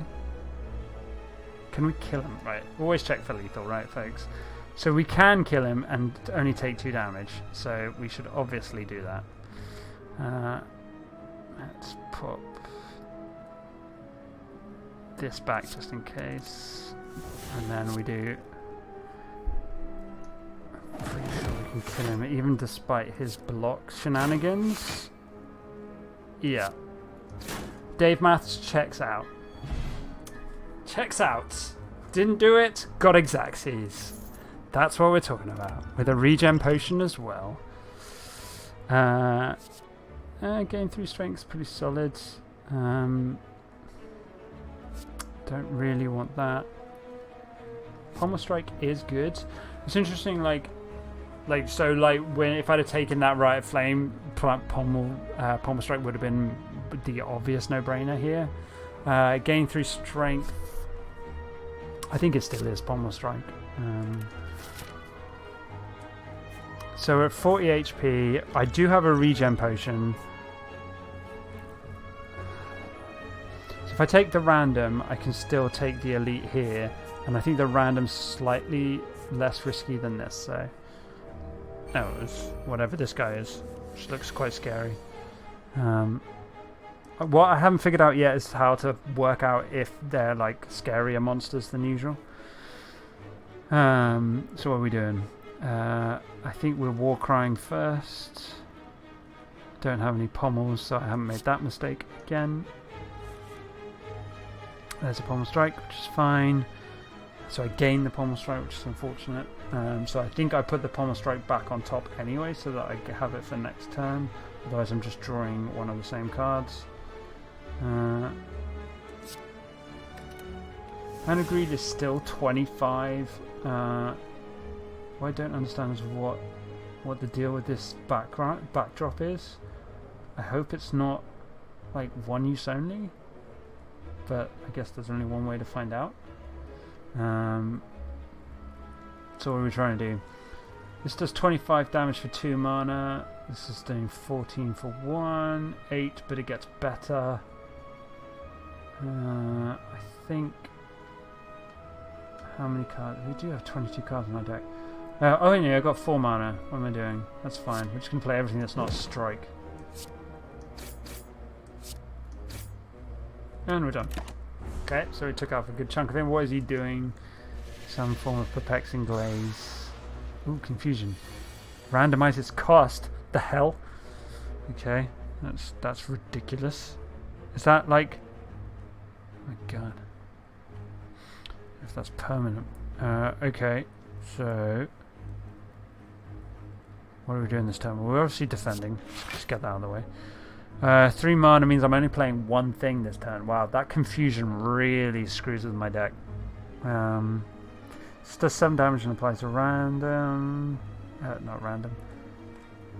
I guess maybe this is better because of confusion, because I could just get some 0 mana spells. And I didn't. And I didn't. So I'm going to take 10 damage off this chump. It's a bit of a pain. I think we probably want to regen here. Wow, that's a good hand though. I don't think we're doing 50 with this turn. So I do want a regen potion. I probably should have done that before. Let's play block. Rage. Let's see what's in the rando. Blood for blood. +1 last for each. Deal 18. Seems fine. Pop that out. Oh, fuck. Bash first, Dave. Bash. Whenever you see bash, go for it. Okay. So, at least they managed to deal quite a lot of damage. Oh, if I'd have bashed first, I would have killed him. But you know why? That's okay. That's okay because we've got our regen potion up. But I forgot why he died. He died. I don't know. You've used it already in an encounter, right? Used what, dude? Explosive potion. Add a card to my deck. Exhaust 1 card, draw 2 cards. That's pretty good. Gain 16 block whenever you are attacked this turn, deal 6 damage back. Deal 2 damage twice with a twin strike. I just don't know if I have the spare mana to do this. Like, it seems pretty good, but I don't know if I ever have the mana. So we're going to keep with twin striking. Okay, we're at 38. I wish I had my regen potion. I didn't use that optimally. We're going to try the elite. We're going to try it, and if it balls us up, it balls us up. This is a good opening hand. So I can rage, carnage, reckless charge. I can do everything other than war cry. I think war crying is still good here because I don't even have any clashes. So these guys are about to do a boat ton of damage, but I think we might be able to.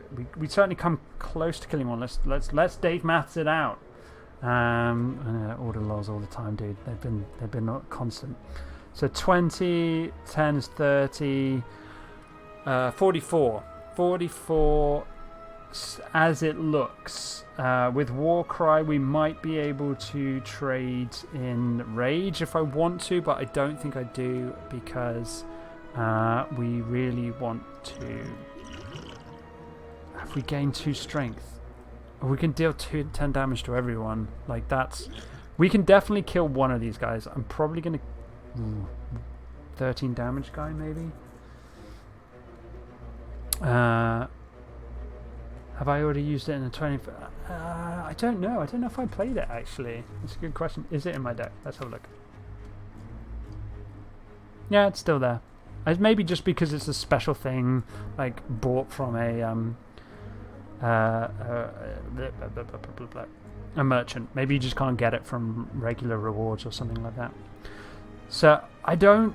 There's probably a way I'm punished for this Warcry, but if I get some clashes, I think I can go nuts. And I've got potions that will just like definitely mean I can kill one of these guys. So let's take them. Let's see what's in the box. Yeah, the box is okay. Box is okay. I don't want the defense this turn, but I think I probably do want it next turn. So let's go with that. Right, now I think between these 2 cards plus a twin strike, I'm pretty sure I can kill all the peoples all the time. What deals more damage? This is where I should math things, and I don't want to. So we're gonna rage. That's something first, because otherwise there's every chance I'll forget to do that. 10 damage to everything, probably. Does that make some breakpoints? 10, 38. So yes, that would mean I could kill this guy, and probably, yeah, let's just do that. The thing is, if I don't use these, you can gain too many of them, and it just they just gum up everything. So 38 deals with this guy, 10, 24 deals almost with this guy. If we make someone take 15% more from damage, like there's almost no point putting it on this guy and then just one-shotting him, because you lose 2 stacks of vulnerable. So we could put it on the bigger guy, but he's doing less damage. So if we put it on the bigger guy, 3 stacks of 50% extra, so that's 30. So that's 45. Be better to do it on this, which I don't know if they round up or down. Let's assume they round down. So that would still be 10 and 10, and then 30. So that's not enough to kill this guy. So yeah, we could strength potion and see how it goes. Strength potion just, I think, adds 2 extra to each, but I don't. So that's be 9, 18. So that would mean this one and this one managed to kill this guy, and still leaves me 22, 32, 34. So it still leaves me short on killing that guy as well.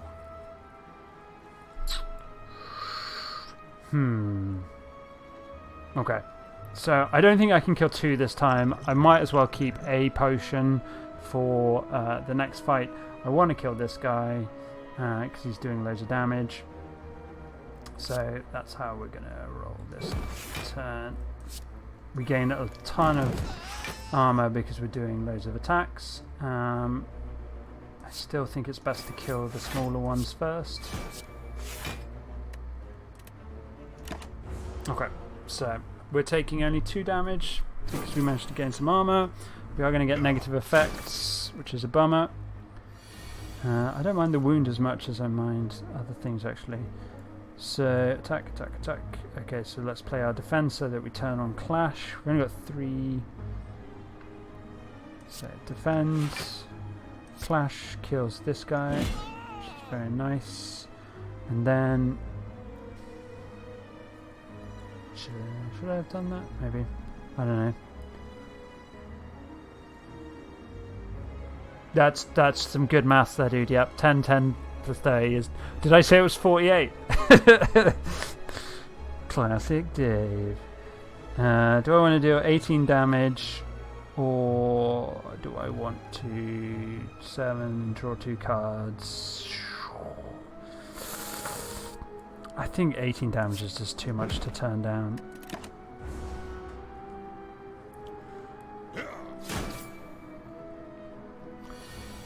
Few wounds in the deck, but that's fine.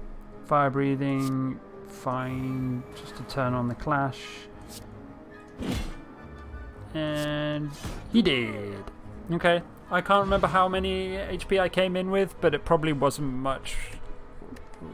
Probably wasn't much more than 38. And we get 2 relics because we got this little black star dropping an additional relic. So Bragger Prep.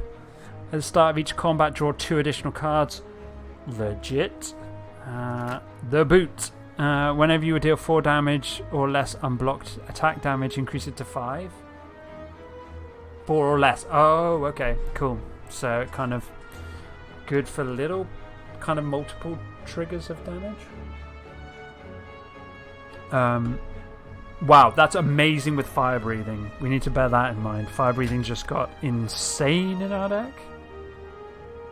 Unless it doesn't trigger because it's a power, it might not trigger.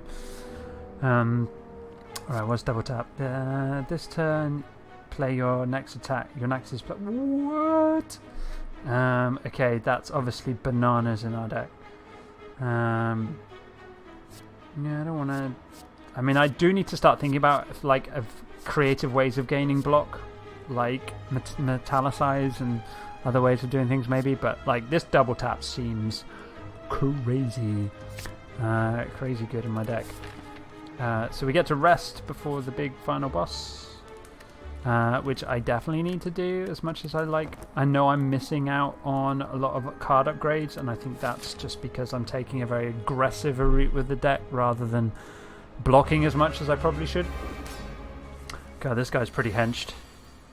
Pretty henched, but look at the starting hand. The starting hand is insane. Just because of the number of cards in it. 4 energy, which is pretty nice. And just get rid of this to get an uppercut for free. That's pretty good. And you know what? Ordering, we're going to actually play our debuffs first. Go us. So this guy's got 400 HP. Holy crap. Okay. So she's going to receive 50% damage from more attacks for 1 turn. So that's obviously bananas with our hands. It's a shame we've got so many strikes. But we're going to clash now. So that I can then pommel strike to draw 2 extra cards without worrying about what it puts in my hand. I'd like to keep my Carnage around for the fight, so I think he's dealing 9. As much as I'd like to upgrade Rampage, I think this fight's going to be very long, so I need to make sure I am playing my blocks when I can. So for all that excitement, we still end the turn with quite a few cards in our hand, but we did 80 damage, which is obviously ridiculous. But we are potentially vulnerable. Rage is really good to see here. Really happy to see that. So I just love this card in our deck. So Anger's pretty solid. Thunderclap first aid. And get to play all our hands, which is pretty reasonable. And gain 12 block. So we're pretty happy with that. Although he wasn't attacking. Okay. Offering is ridiculous. Fire breathing's pretty ridiculous here too as well. So we're definitely dropping that. Is there a reason to do that before offering? No, I think we're offering first. What else is there? Yeah, we definitely don't want to offering before we reckless charge. Double tap. Okay. Is that what's stopping my clash as well? Okay, yeah, that's kind of silly. So if we double tap Hand of Greed, that's 50 damage. We definitely want to play Fire Breathing because it also has my clash. So Fire Breathing. Double tap. Hand of Greed. 50 damage. Very nice. Thank you very much. Clash. And Reckless Charge. Yeah, that's probably not best to do that way around, but there we are. I would have liked to have Metalicized that turn probably more than other cards. So that might be a problem.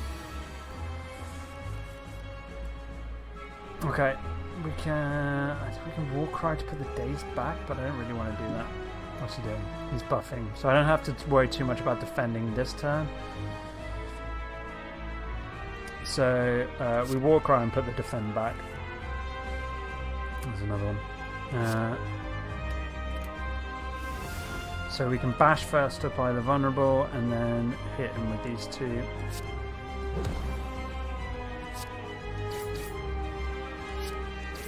Just not sure we're going to have the lasting power, the staying power of this. This requires. Uh-oh. +8. Okay, that's quite strong. What? 18 times 2? Holy shit! I think we're just dead. Okay. So we'll go through the motions, but I'm pretty sure we're just straight at. Even with 5, we just didn't draw the draw spells on this particular. So that's 14. That's 14 anyway.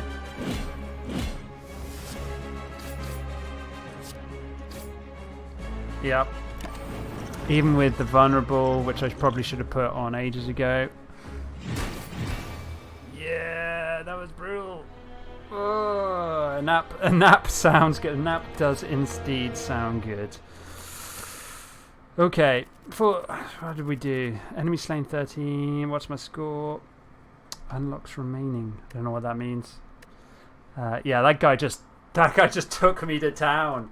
Probably didn't play as well as I should have in that final fight anyway. Making use of like these 2 potions would have obviously helped, and I think there was one point where I should have definitely drawn, because I would have had the metallicize, which probably would have helped a lot.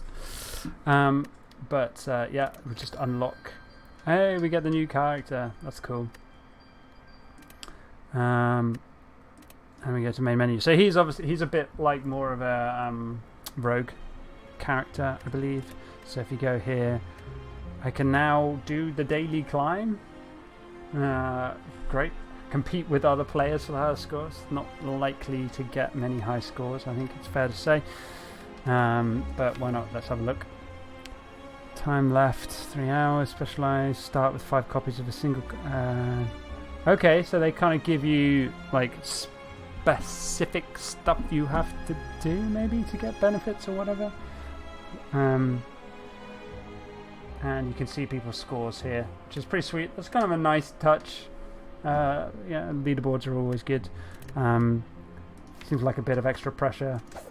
I might start a run with this. It's 10 to 10. I'm not going to play for very much longer, but I want to see what the silence like. 70 HP, so Anne starts with a bit less. Huntress, ooh, it's a lance. Daggers and poisons. Right at the start of each combat, draw 2 additional cards. No wonder people like this character. So that was a bit of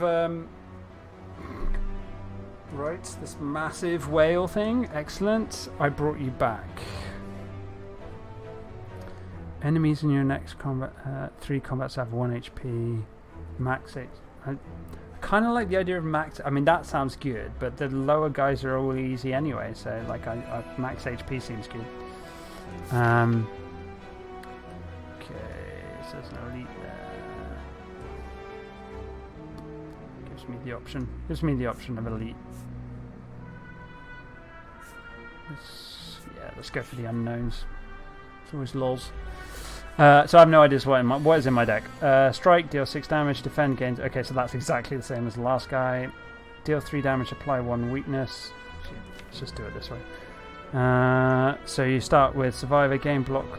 A block, discard a card, seems fine. Neutralize, deal 3 damage, apply 1 weakness. Okay. Cool. And you start with a hand of crazy. Right, so what are we doing? He's doing an 11.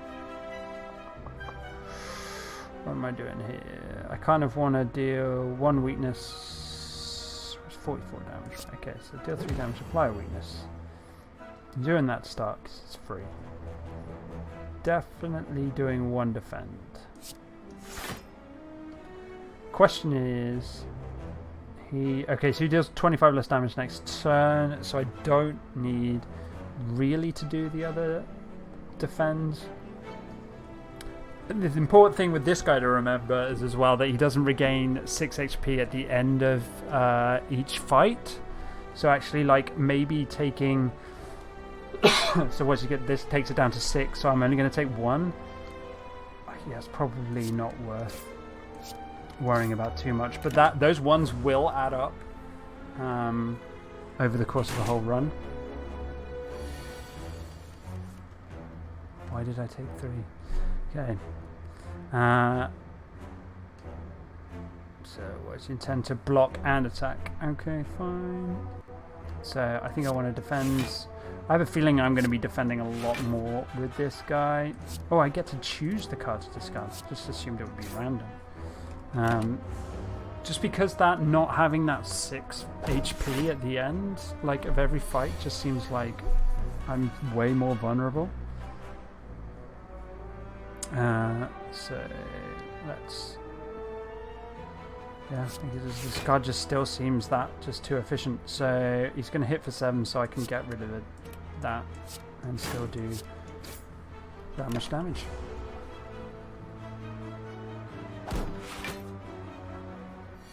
And this probably is a better way of playing the game, kind of, really, if we're honest. Block and buff. Okay. I think going all out and stuff. So might be able to just. Can't quite kill him this turn. there's no point blocking if he's just buffing.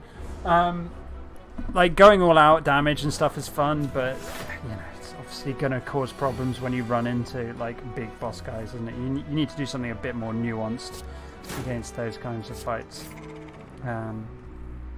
I think that's just how I made that Ironclad deck, to kind of show the game off as much as possible. But okay, power potion, interesting. I like the powers; they seem really good. Good ways of kind of building your deck, right? Gives you a bit of direction. So damage, yeah. Add a random skill to your hand. It costs 0 this turn. Exhaust. So that's like the one we had last time, the RNG. This one is next turn, gain 2 energy. So we're definitely going to take that because that seems pretty strong. Kind of a delayed Rite of Flame. So making the right choice this time. And you start with so many cards in your hand. I think I want a Survivor again, though. Do I have time to outmaneuver? I think I always have to play this, right? Like, there's just no reason not to play this. We are definitely playing that. Otherwise, you would just like not take it in your deck. So seeing as I've done that, like, well, yeah, it doesn't matter, does it? Only 1 energy left. Blocking for most of this damage. Do I just go delayed? 13, 8. I could block for all of it and have like a ridiculous turn next turn. I do have a negative effect on me next turn. Should I have killed this guy instead? Yes, is the answer. But given that I didn't...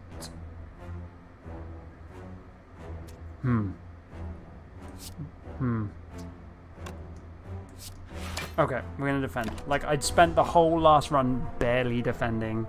So, this is I'm going to take this approach this time. Okay, 1 bad card, that's fine. Alright, so I got 5, so I can just play this straight out. So we just kill this guy, which is nice, and defend way more than we need to against that guy. So that delayed Rite of Flame is kind of a really interesting card. Okay, well, we obviously drop back, and there's no point defending, so we're just going to drop this, and we might as well, you know, just whatever.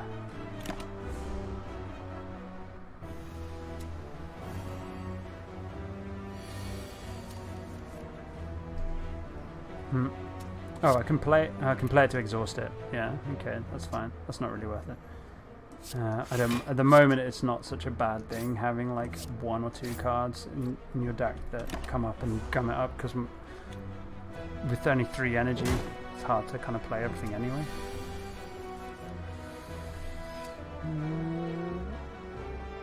So I could outmaneuver double defend. Just give me another negative effect. That saves me 2 HP, or I could just like... Yeah, it's again, this card just seems like I have to play it. Take 2, or yeah, I think I want to. Again, this slows the game down so much. Like, this encounter has just taken me way longer than it probably should have, because just like defending so much. So we can discard this. That seems fine. And we don't get to actually use all our skill points. So that outmaneuver did not work out.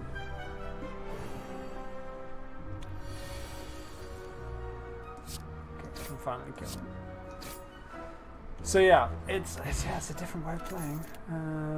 Do I take another 5/5 poison? I mean, a 0 mana deal 5 damage. I think early on this is just going to be better. Another outmaneuver is kind of interesting. Poison is going to be really good against the strong decks. So that's like, it deals 5, then 4, then 3, then 2, then 1. So like the strong enemies, this is really good against. This helps like a 3. I think maybe therefore, like, we need to kind of go more attrition-y. Like, I've got quite a lot of block stuff. I like this. This is something different. I mean, these are the power of these games, right? Like, it's so good. Like, so much variation. Just like, you could just...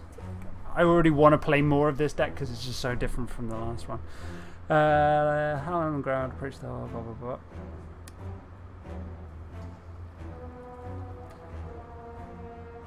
Unplayability into what? No, that's just like that's so brutal. Yeah, I'm not surprised. He looks at me with extreme disappointment. I mean, it was right before a merchant, so like maybe that was the wrong play. But anyway, at least I can remove something if I want. Anyway, let's have a look at what's on sale. The start of your turn, apply 2 plays to all enemies. That seems really good. Draw a card, discard a card. That's really good. These guys are always usually quite good. Can't afford that one. Forethought, put a card from your hand to the bottom of your draw pile, cost 0 until played. Okay, that's cool. Deal 10 damage if you have discarded a card this turn. Gain 2. Ooh. Oh. That seems really good. Seems really good with this, which also seems really good. So I want to try blocking, so I'm kind of tempted to go with the thing that's on sale, which is because it applies poison. Like, I did a loot and kind of draw as many cards as possible with the warrior, so these are obviously 3 really strong cards together, and if I could buy all 3, that might kind of incentivize me down that route. But instead, I like the idea of like gaining loads of block and poisoning enemies.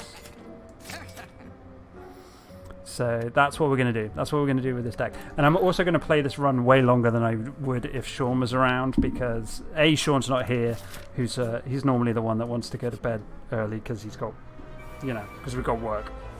Boo, work. And also my girlfriend Kath is not here this evening, so I am also just going to play this until I don't want to play it anymore.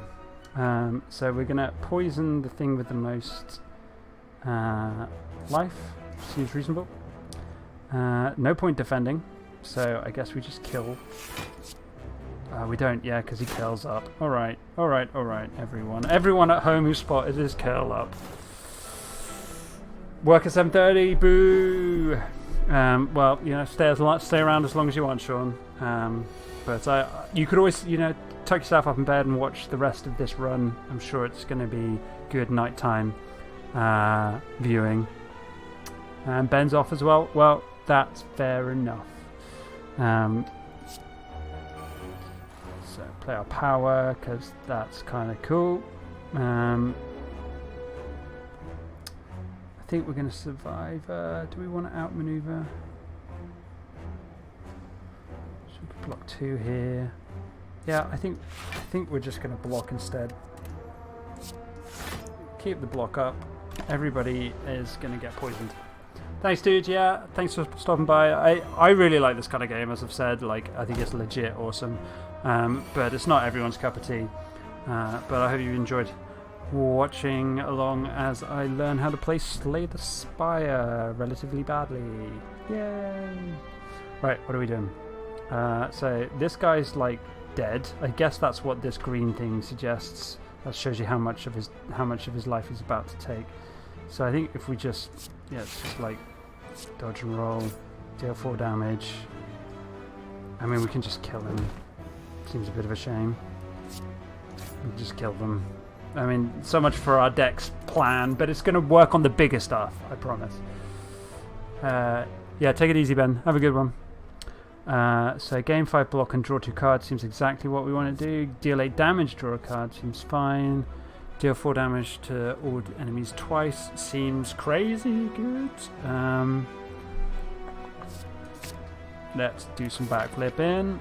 Right, so this is where the poison I think is going to be good. Yeah, I mean, look at... Oh, God.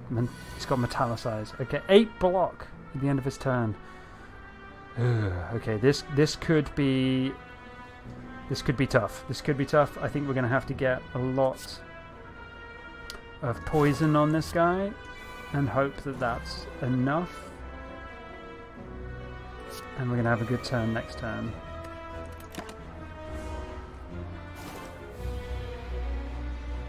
Okay. Alright, he wakes up. and then goes into like a metallic state. Okay. Let's apply a weakness to him. We just get to play our hand here. It's a bit of a shame we got a free spell. That seems to be the bad side of that outmaneuver, is if you get free stuff. 18 damage. Okay, well that's okay because we gain a lot of block. That's the good thing about this deck, right? 5 block, draw 2 cards is just better than these. So actually doing 18. It's like a double block, but I mean he's got poison, so yeah. I mean this is what we're trying to do. We're just kind of outlasting. We're like, instead of the warrior outlasting, the rogue is outlasting. It's dealing a scary amount of poison to him. And because of this power seems ridiculous. Like we definitely have to get as many of those as we can. It's not. I mean, gaining full block next time is pretty good. So we'll strike twice. And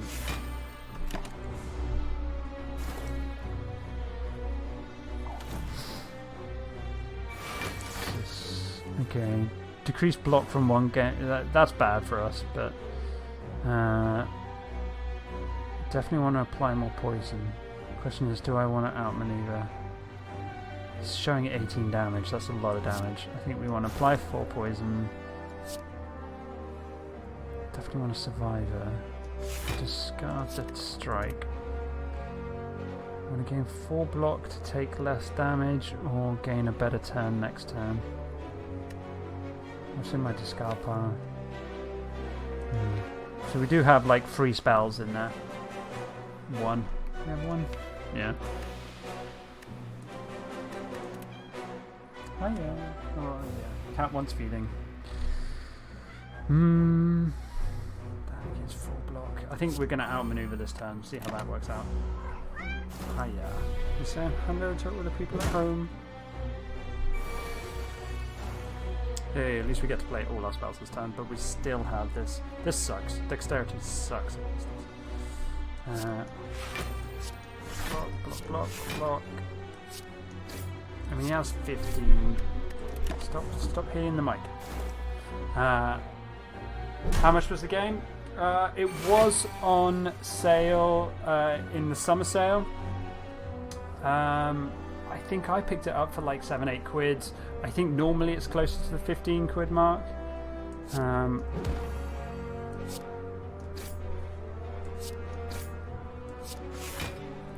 But I mean, the replayability for me means that this kind of game is like totally worth. Yay, happy flower again. I like that card. That relic even.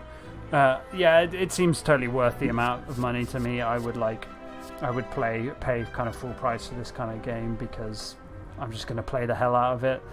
I guess when you compare it to free-to-play stuff, like some of the if you think of Hearthstone, like starting out, you're kind of having a similar experience maybe.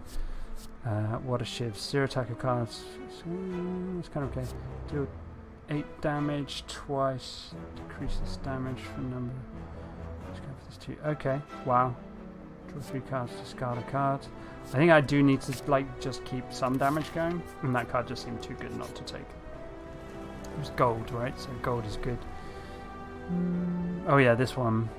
So, what's this? Enemies drop 25% more gold, but the trap can be quite nasty. I think this time I'm going to take the injury because, like, my deck, I rinse through cards and I don't mind. Like, I definitely didn't take that the first time around because I was scared of too many, like, bad cards in the dead cards in the deck. But yeah, like, there's so much cycle, so much stuff to be doing. And when you draw like 7 cards in your opening hand. Okay, so I want to poison him. I kind of also want to try and get my power out, which I don't have.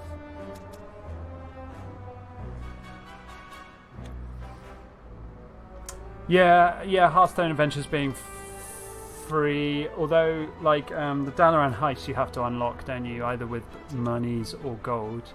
But yeah, is it like the older adventures are free, so that's pretty cool.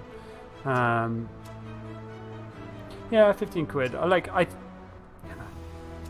If you're gonna play, I just think a game. If you're gonna play it for a good few hours,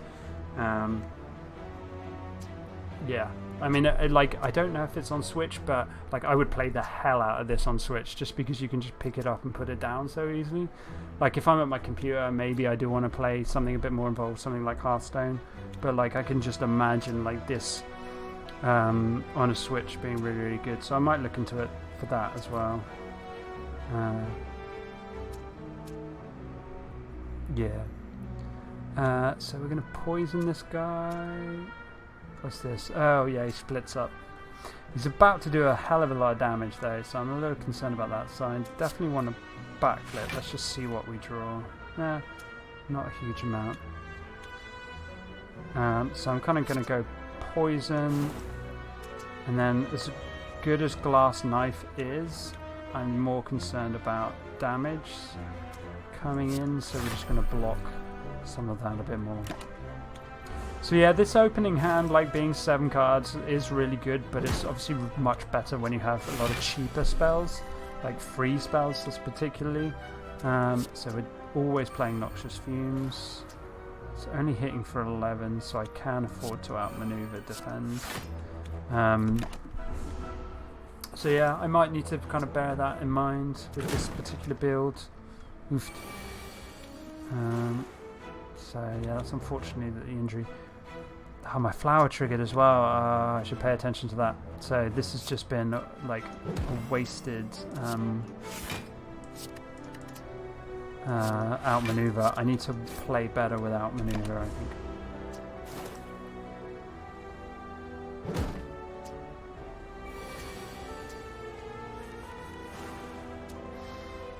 Okay, so he's not hitting me, so we might as well just do some damage. Keep the poison rolling. I really like this poison mechanic. It kind of seems to be working really well. Like the poison power is just insane. Okay, so what are we doing here? Like definitely poisoning. Whoa, that's a lot of damage coming in. Okay, so we obviously have to do that. Yikes. Let's hope for a better turn next turn. Let's outmaneuver. That is a lot of damage. A lot of damahale. So we're going to have to rest up at some point. I wonder if there are healing cards. Right, so these blocks aren't doing anything. So that's 16 damage. So that's 22. There's no good breakpoints here. Oh, with the poison. That guy's taking 8. It's down to 10. He's taking 3 down to 20.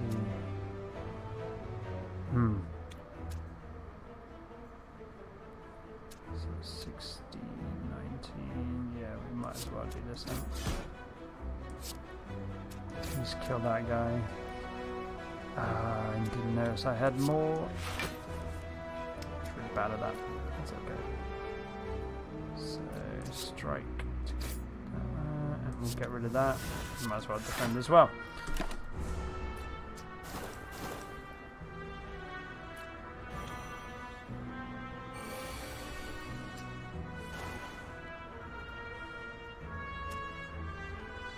Okay, no reason not just do pop. Cool, so we did lose a lot of health. We have been losing quite a bit of health. And 3 thorns, right, what do we got here? Block and draw 2 cards.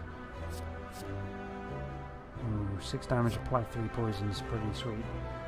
But I think I quite like this black approach.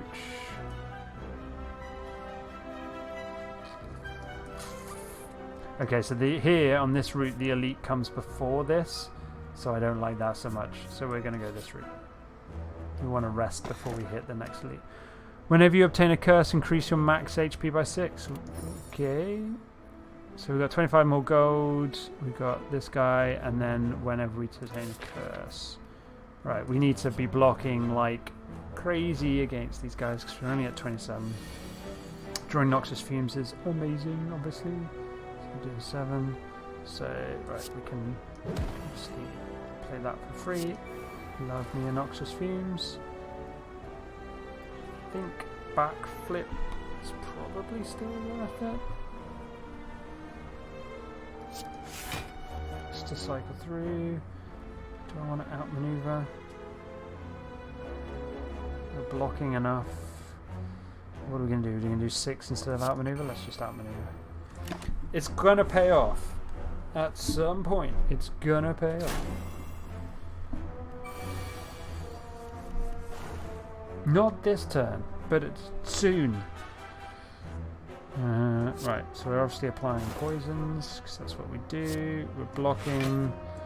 We're actually doing quite a bit of damage this turn, but taking more than I would like as well. I'm not using our mana.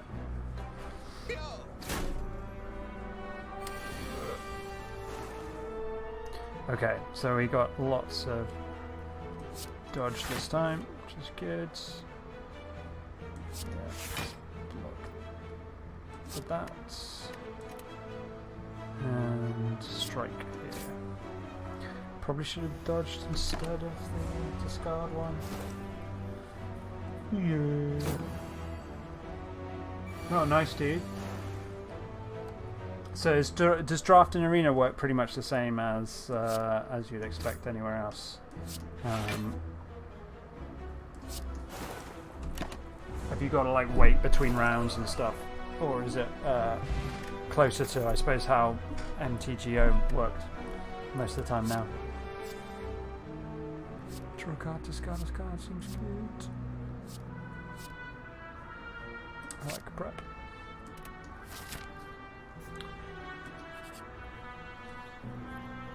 In fact, ignore that. That was a stupid question. You don't even have to wait on MTGO anymore, so, like, why would you wait? You draft with the bots and then just get pet. Oh, okay, yeah.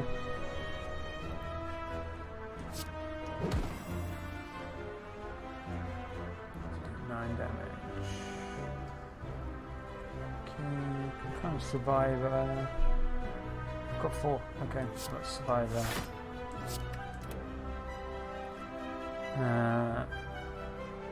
I want to defend, strike, and let's make try for another good outmaneuver turn.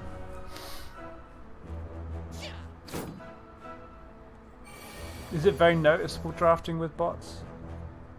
Ooh, Noxious Flames. Always happy to see that. Let's do an 8. Backflip to gain 2 cards. Okay, prep. Right, what are we doing? We're going to do 8, so I only need to defend once, so we might as well continue to discard that.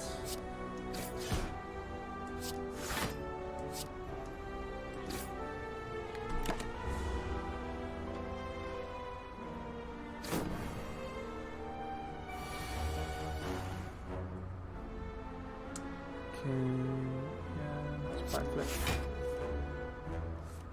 Poison's nice. He's doing 12 there. So I kind of want to 14 and just keep the poison rolling on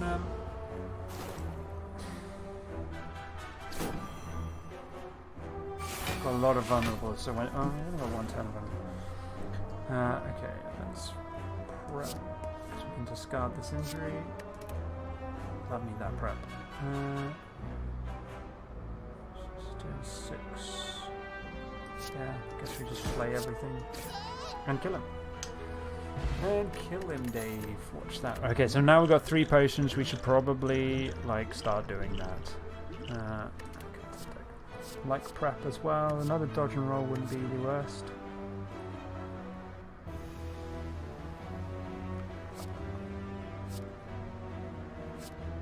Kind of like prepared because it's helping me like definitely pick and choose when I want to.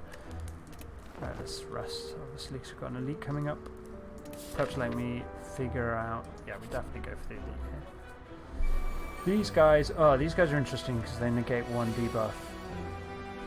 Okay, prep's going to be amazing here.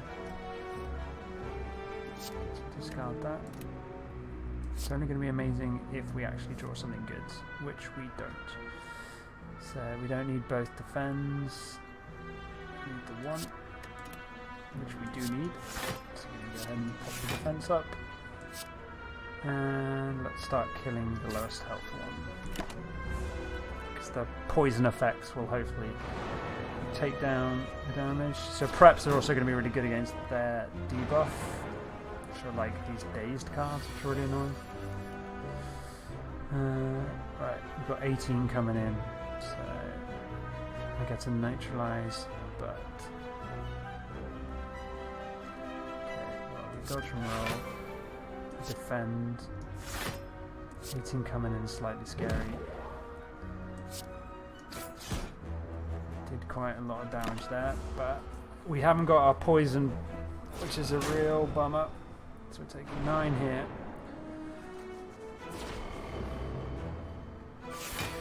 It's got to be in the next hand. Oh, it's not. Oh, it will be if I backflip into it. I would have thought. Otherwise, it's the last card of my deck. Suck. That sucks. We are going to backflip into it though, because it is really good. There it is. Noxious Fumes against 3 enemies. That's really strong. So we're at 14 at least, so we get to cover that. That's cool. And then maybe it's time to...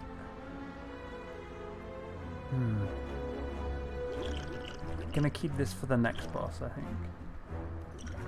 This is okay. 10 to all means I could kill this guy. Yeah, 10 to all seems pretty good. Applying 5 poison, I just can't figure out if that's gonna stop this, so I don't want to do it just yet.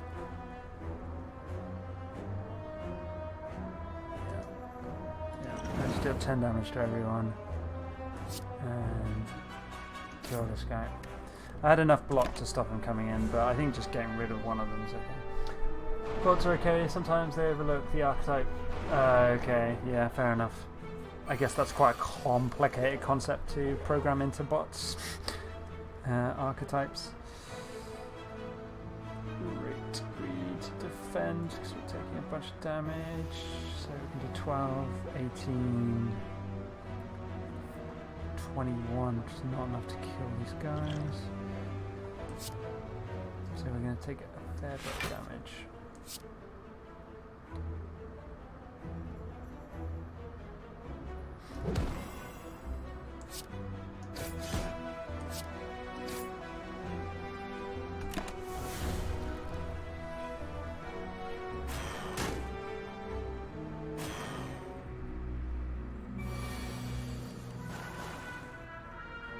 Okay, we've got poison rolling on these guys now, at least that these days are just becoming so painful. Guess that's what they do. I can kill this guy. I think that's better, even though the poison's doing its thing. I think I need to just stop these guys from putting as many in the deck as they are.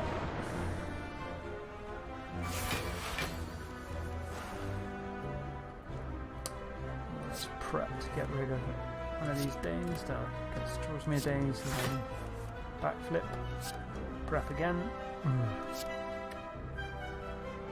Oh, these are ethereal. Okay, so if they're in the end of the exhausted, okay. So we need to stop discarding them. There we go. Okay, how many have we got? We've got quite a few. At least I discarded the injury as well. That's fine. Okay.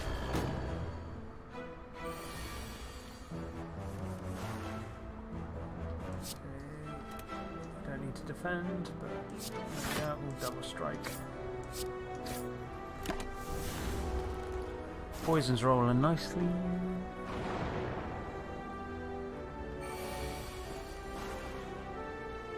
Okay, we just get this. Nice. Didn't lose too much HP on that fight. Upon pickup, raise your max HP by 14. Okay, well. Obtain a random potion. That's probably good. Apply 4 poison and 2 weakness to all enemies. That's really good. Okay. It's gold. It's gold. It must be good. It must be good.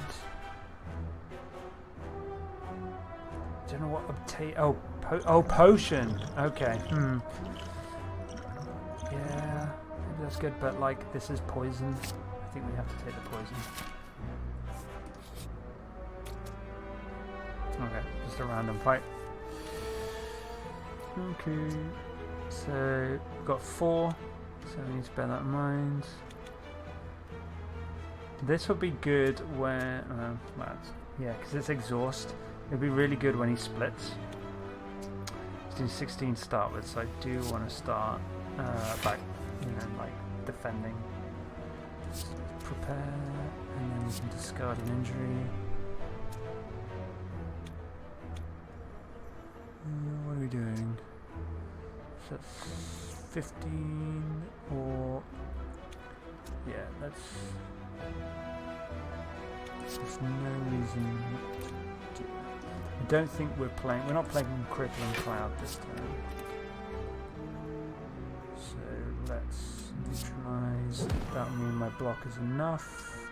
In the prep. Okay. Glass Knight. Oh, doesn't roll. Just for the one at the following turn.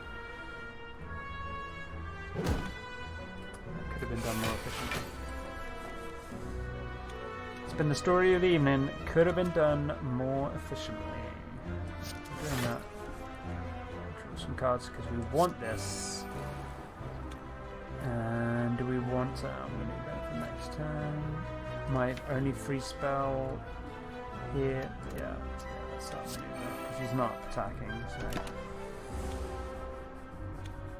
Slow and steady wins the poisoned race. Fine, yeah. Let's just go ahead and poison you up. Unfortunately, I'm taking some damage next turn, which sucks. Ooh, maybe we're not. Managed to split him. That's good. Should have been paying attention to that. Flower power, very nice. Okay, so this is where this card it really shines, right? Like you get to go massively poisoning and weakening those guys. A backflip, I get to draw 2 cards. I think dodge and roll is probably better, and then I get to outmaneuver for next turn as well.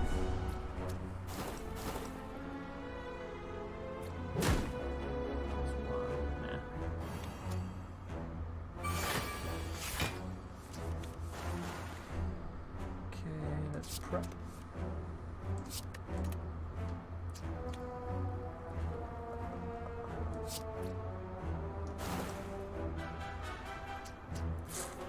Survivor. That's annoying. Should have done that.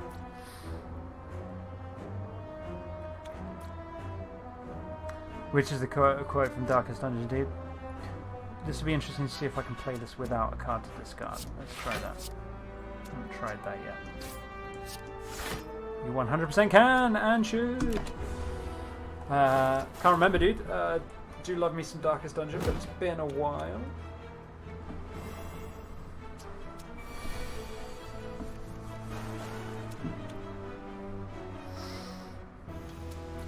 Backflip, see what we can get.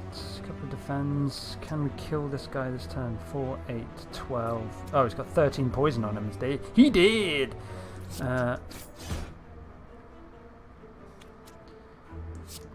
Throw some defense out there, but they are both dead.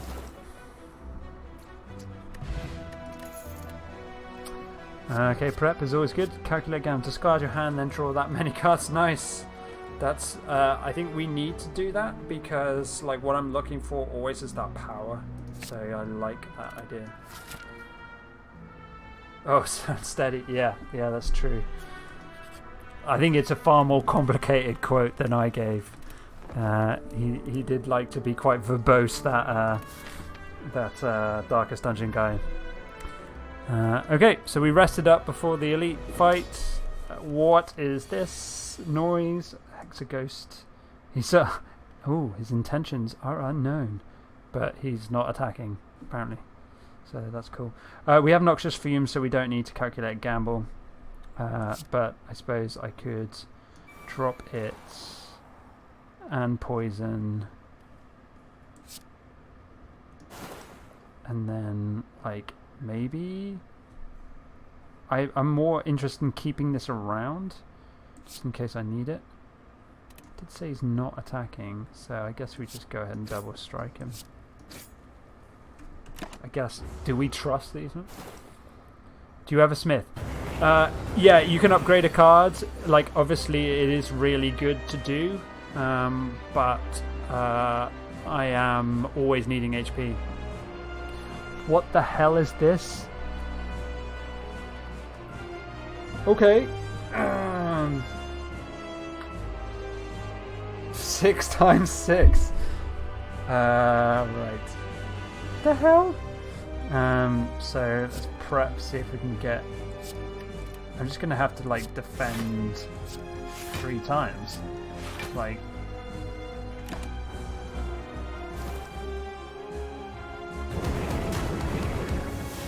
That was brutal.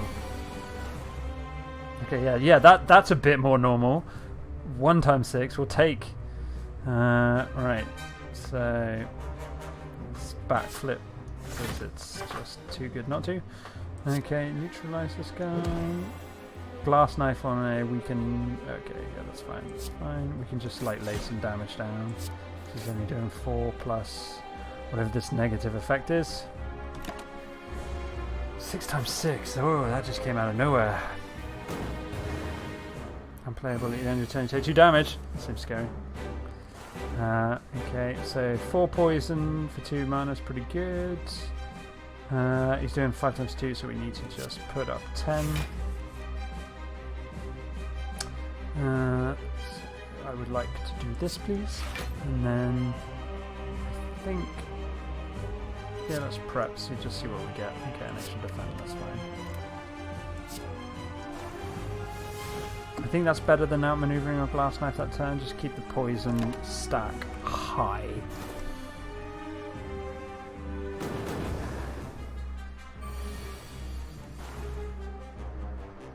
I don't know where that 6 times 6 came from. Like that was just unnecessary roughness.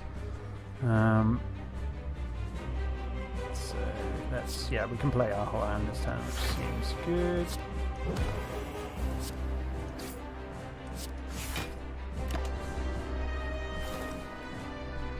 That poison is doing its job, but there are a lot of these guys in here now, unplayable at the end of the turn.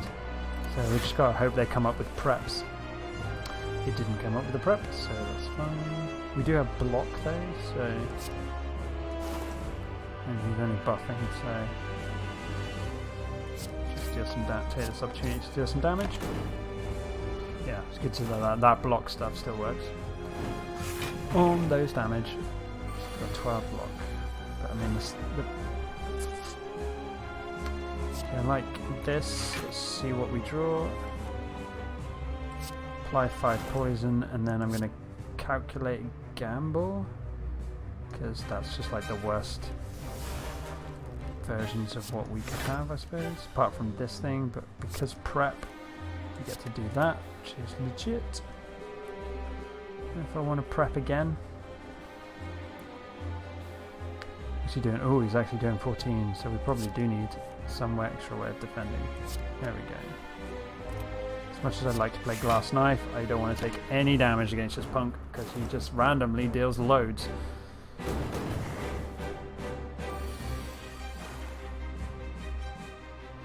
That's fine. I'm going to take 2 off this, unfortunately. I think we'll have enough block. This just feels a lot more... Yeah, it is. It's good, isn't it? Like, it just seems a lot more controlled than the warrior build that I ran with to begin with. Ooh, that's a bad hand, though. At least we get to discard that for that. 4 times 6. Oh my good lord. That's damage too. Right. Let's see how the next turn works out. We've got 26 stacks of poison, though. Like, he's in trouble. He's going down. I think these burns, they're not great, but they don't help you that much, bud, when you're all the poisoned in Poison Town.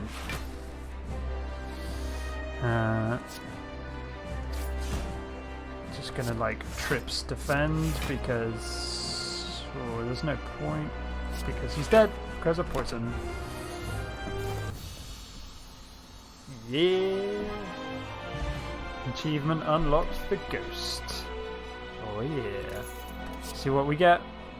So envenom. Whenever an attack deals unblocked damage, apply 1 poison. Seems good. Random potions, you know, it's kind of interesting. And then gain 2 intangible. Reduce all HP, all damage taken. And oh. At the end of turn, you lose 1 dexterity. Ooh. Okay. Interesting. Gain 2 intangible. Reduce all damage taken. So, but then at the end of your turn you keep losing. No, I don't think we can do this because I have too many block cards. So I like this. I like the thing. Yeah, man, like I think I don't use these enough. Like, but I think they are really strong. Ooh, 3 curses could be interesting because it increases my max HP. And I have loads of way of discarding. Ooh. 5 cards to my deck. Gain that you can no longer obtain potions. Yeah, I mean, so this is interesting, right? Like, because I don't really use the potions as much as I should. Maybe I just do this, and I get an extra energy, and I never use potions. 3 curses and 3 relics is kind of super interesting though, because I have this.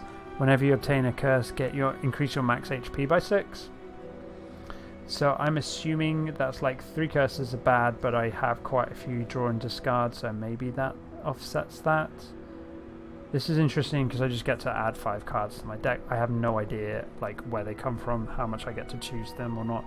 And then this is just the don't play potions, gain an extra energy. I think this is interesting.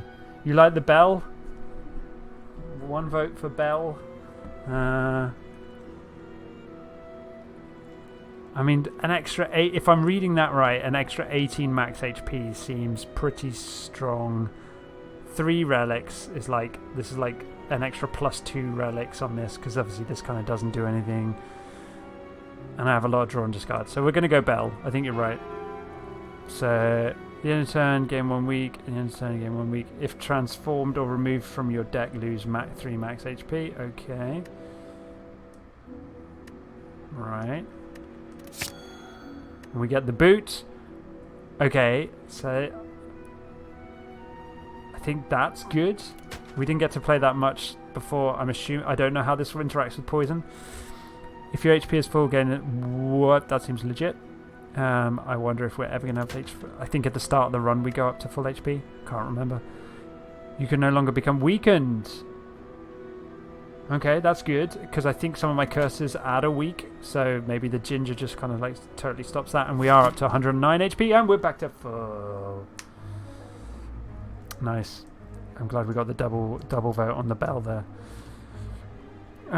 So feeling pretty good about that. We got the boot, we got this, and we're gaining loads of extra things to start with. So let's give ourselves the option of the earlier elite, and that still gives us the double elite there, but that's yeah, this is just still I think one of the better routes. Oh yeah, this fella with all the block. We can be block friends. We'll have a block party, and so on and so forth. So let's prep. This is particularly unexciting. He's just going to defend, right? So, okay, I'm just going to strike him a bunch of times. He keeps his block between fights, between rounds. So, like, this guy's just a jerk. We need to find poison, and we need to find it yesterday. But he has artifacts. Okay, well, this is what we needed to find right here. He's hitting for 10, so it'd be nice to block some of that. Ooh, yeah, that sounds good though, doesn't it? Does kind of sound really good. Yeah, let's do that as well. So it basically turns all my strikes into poison inactives as well. Frail. Ugh, I hate Frail. This deck really doesn't like Frail.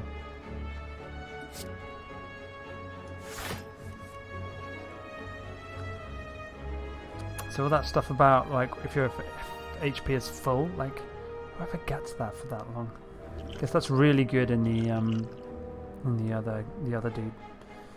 10 times 2 is kind of legit, so let's gonna have to discard. I don't think they work because I have ginger, so but there we are. 9. Yeah, I think we just need to. As good as outmaneuver is, I just want to have as much block as possible. Yeah, my ginger stopped that from happening, so that's good.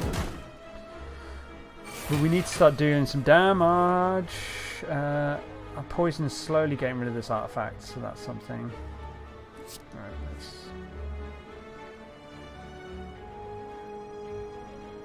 let's... Okay. So we just get to... We could discard our hand and draw fresh. Kind of like that, because our hand kind of sucks.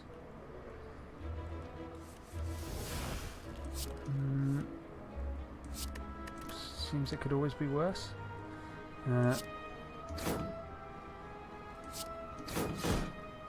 we're managing to get through some of his armor, but he is dealing damage and gaining armor. So I mean, it's when the poison train starts rolling. That's when I'm glad we're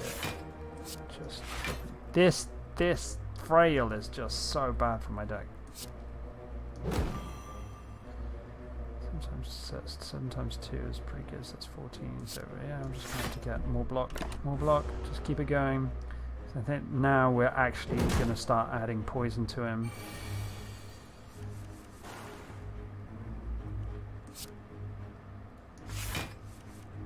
Oh man, that's an ugly thing. Because at the moment, like our poison noxious fumes thing is not doing anything. Finally get some poison through there.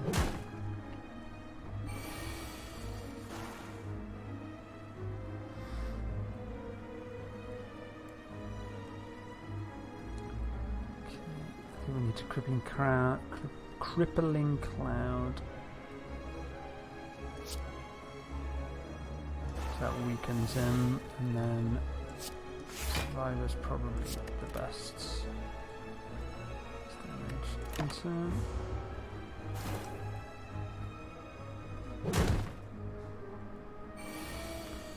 This guy was tough.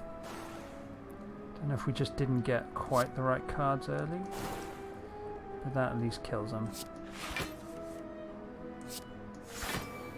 think it was more that he got us frail quite early, so our blocks stopped working quite so well. I mean, just getting more of this.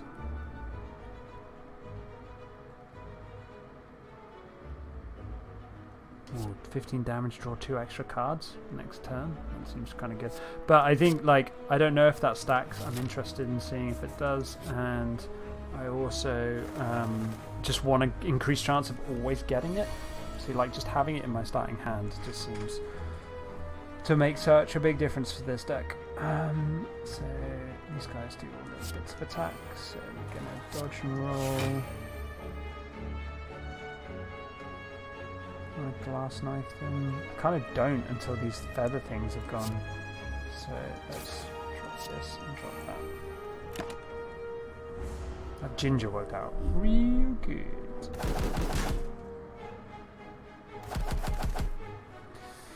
Taken so much damage, we need something to kind of heal stuff. That's the next. 4 poison to all enemies and weaken them seems good.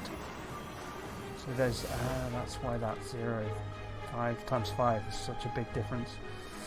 Okay, what are we doing with that? Yeah, quite like that. We're definitely defending, because that gets rid of that guy. I think we do want to prep.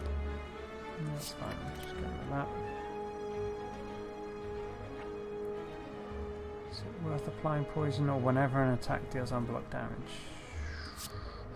I don't know if this is good yet. Like, I'm just going to give it a try. Hello. I know, I'm not thinking you, aren't I? Because I'm slaying the Spire. I'm slaying the Spire instead.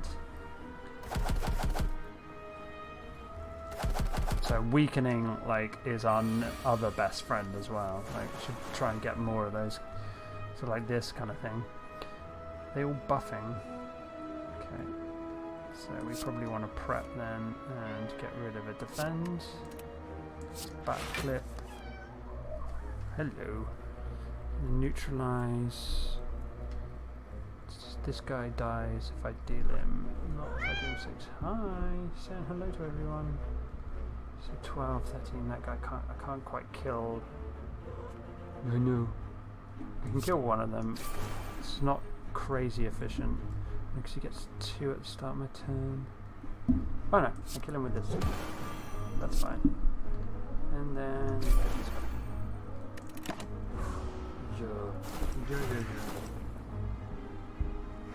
I know. I'm just gonna play a little bit longer and then I'll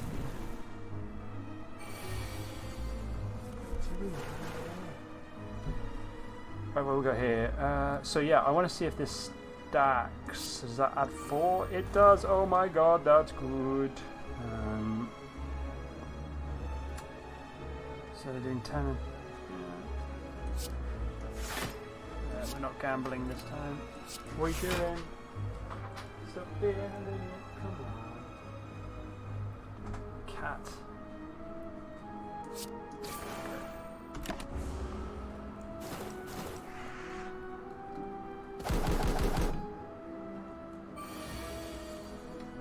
I kind of just want to see if I can get further than I did with the last run. That's kind of my that's my hope, and then I'll probably call it quits. Deal 8 damage next turn gained. That's good. 6 damage for each attack played this turn would be good, except I don't play many attacks. Deal 8 damage from a card. I like flying these, like extra energy. Pretty good. Merchant. Got a lot of gold. That seems pretty good to me. Ooh, medical kit. Unplayable status cards can now be played. Whenever you play a status card, exhaust it. Okay. Interesting. Ice cream energy is now conserved between turns? Are you kidding me? Like, that just totally changes the game. Discard future rules have one additional. Okay. Apply 6 poisons. Discard that many cards. Okay, fine. This says, shuffle 3 random skills from your draw pile. They cost 0 into your draw pile. Okay, there's combat. Wow. That's good. Do your best shuffle, discard punch, draw a card. That's fine. Deal. Okay, that's interesting. 7 damage X times. You get to choose. Wow, gain 10 block, deal 10 damage. Okay. Touch is considered unplayable. Discard is discarded from your hand. Ooh, okay. Spicy. Okay, dude. Have a good one. Thanks for stopping by and checking out Slay the Spire, Keith. 1,000 cuts. Whenever you play a card, deal 1 damage to all play. Oh man, that's like super sweet too. Okay, it is like being at a candy shop. That's exactly. So I could get Chrysalis because it does seem kind of ridiculous. It's not great with all my preps. So it's skill cards. Oh, don't tell me I.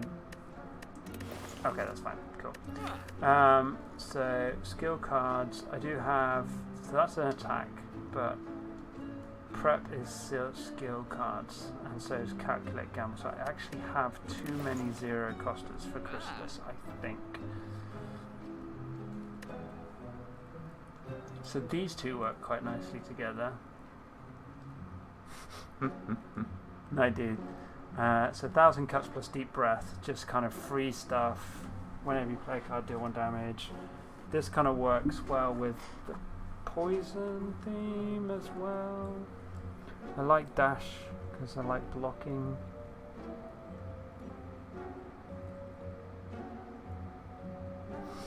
I mean, this is interesting too, but I don't. How many ways do I have to discard stuff at the moment?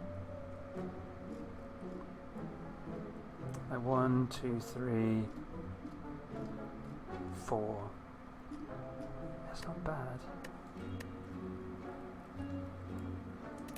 I also would love to get rid of a strike. So like these are definitely the worst cards in my deck at the moment.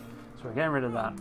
We've got 280. So I like this and I like this. because they work really well together. I mean, Shiv works really well with 1,000 cuts as well. Dash too. Maybe 1,000 cuts is a power too many. Like, because I've got, because of Envenom, attacks does want to apply 1 poison, so that would work better with things like these things. I want to try Tactician. I think it's an interesting card. I'm going to try Dash because it does kind of what my deck wants to do, and it's either 1,000 cuts or Deep Breath. I'm going to go with Deep Breath. I think I've just got too many power cards. I'm a little concerned of like making them going too big on them. Let's go here. I do need to start healing up a little bit, which my deck doesn't really do that well. That's 2, okay. So what are we doing? We're just going to draw a card. It's a shame. Kind of want to backflip. Dash is kind of good, so it's taking 10 damage, but I could defend and poison. Get the poison train rolling. I'm kind of also tempted by that.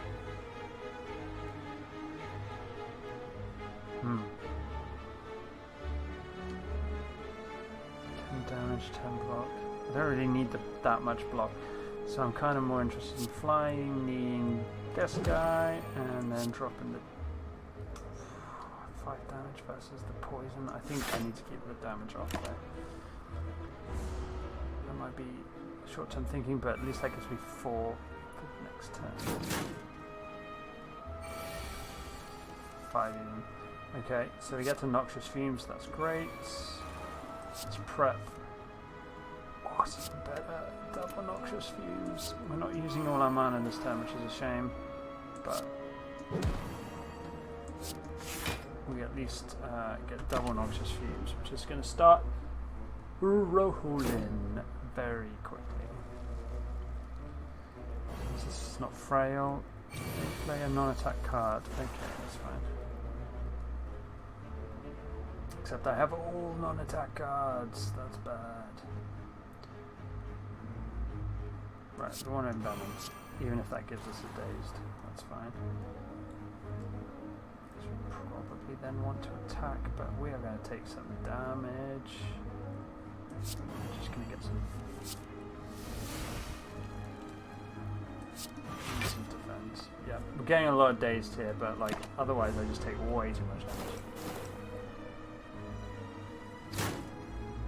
Be a pain to start with anyway. Fun as well. Oh my god, this is bad news. This hex is so bad.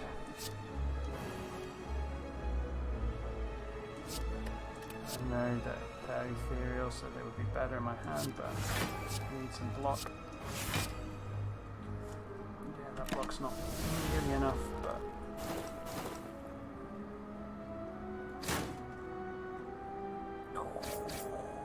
so much damage.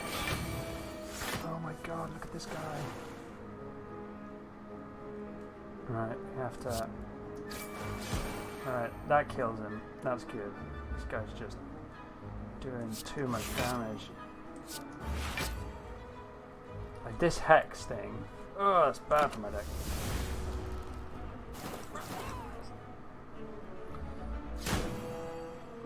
Vulnerable again. It's bad.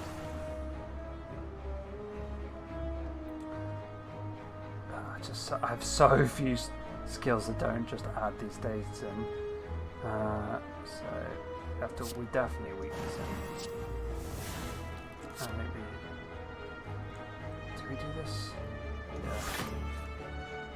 So at least they're like. That's 4 days down the deck.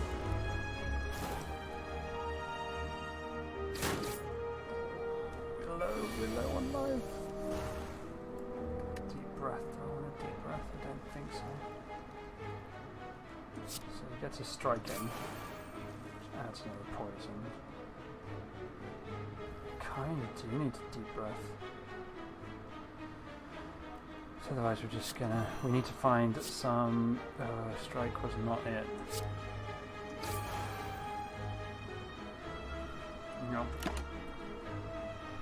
Oh man. These guys tag teamed the damage and the oh yeah, now we get it all. So yeah, I mean he's dead. So he's like nothing to do here.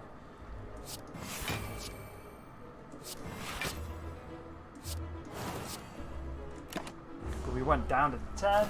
Man alive. Block potion's good. Gain 4 blocks on defect. I kind of like that. Do 10 damage if you discard a card this time. Deflect is pretty good. Oh my good lord.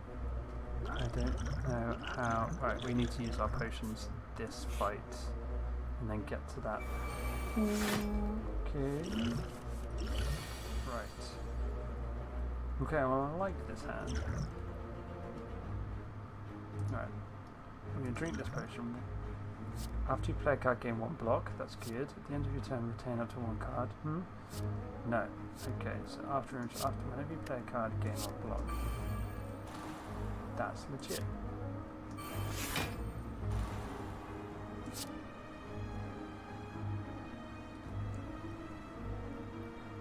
We need to get poisons on this guy ASAP, don't we? So I kind of like the idea of calculating gamble on this hand. It's like there's nothing for me to do. Oh, try to get the noxious fumes, that's so savage. And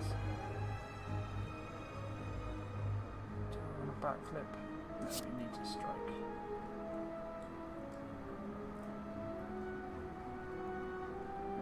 Yeah. Okay, noxious fumes. They're gonna be good this game. Let's get rolling though. And maybe we should actually do this. Yeah. Okay, so we're gonna drink this Thorns potion. Right, we're gonna backflip. Again, a lot of armor this time because they're both coming in. 14. Let's discard this and dodge and roll. Helps next time. So block all this stuff.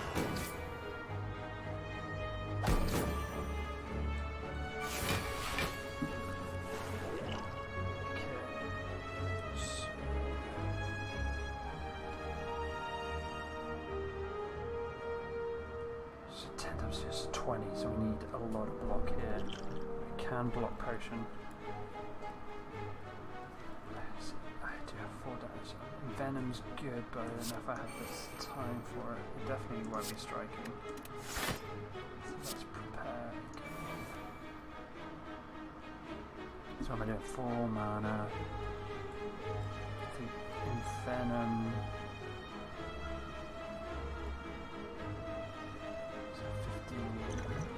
Don't actually need to double defend because of this.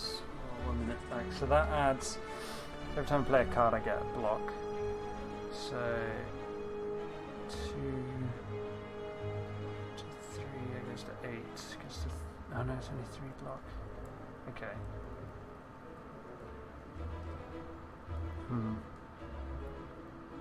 Alright. Let's play in Venom. Maximizes the mana. See how much block we end up with. 15. So I'm gonna have to take the block potion. That sucks.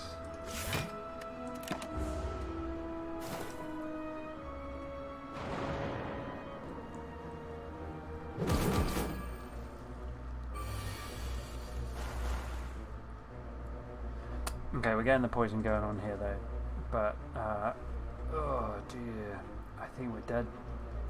I think we're dead, Zo. We're done, Zo. These guys have just decided to attack at the right time.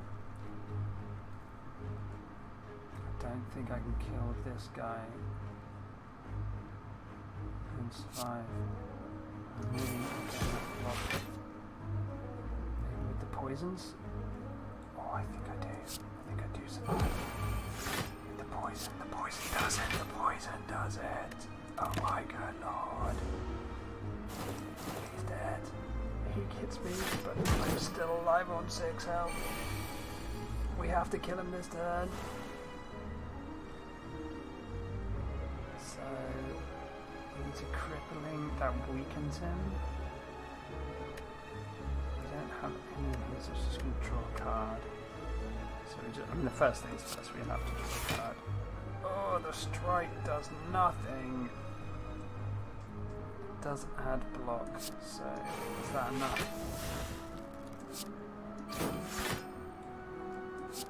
I think it is, everyone. I think this is the end of the road. A tactician came back to bite us. Oh, we're so close to killing him. Oh! Well, there it is. My cat's happy at least. I really enjoyed that. I probably enjoyed it more than the warrior, even though the warrior was a little bit more successful in the end. And we got the other character to unlock. That's cool. So yeah, as my cat is demanding, that's it for tonight. That's it for Slay the Spire this week. I think I will be playing Slay the Spire with Sean at some point. I think it's his kind of jam. Whether he's in front of the camera or me doing the deck building, I think we're going to come back to this Spire and do a little bit more. I think there's a lot of fun here for those of you who haven't tried it. There's a lot of interesting things going on.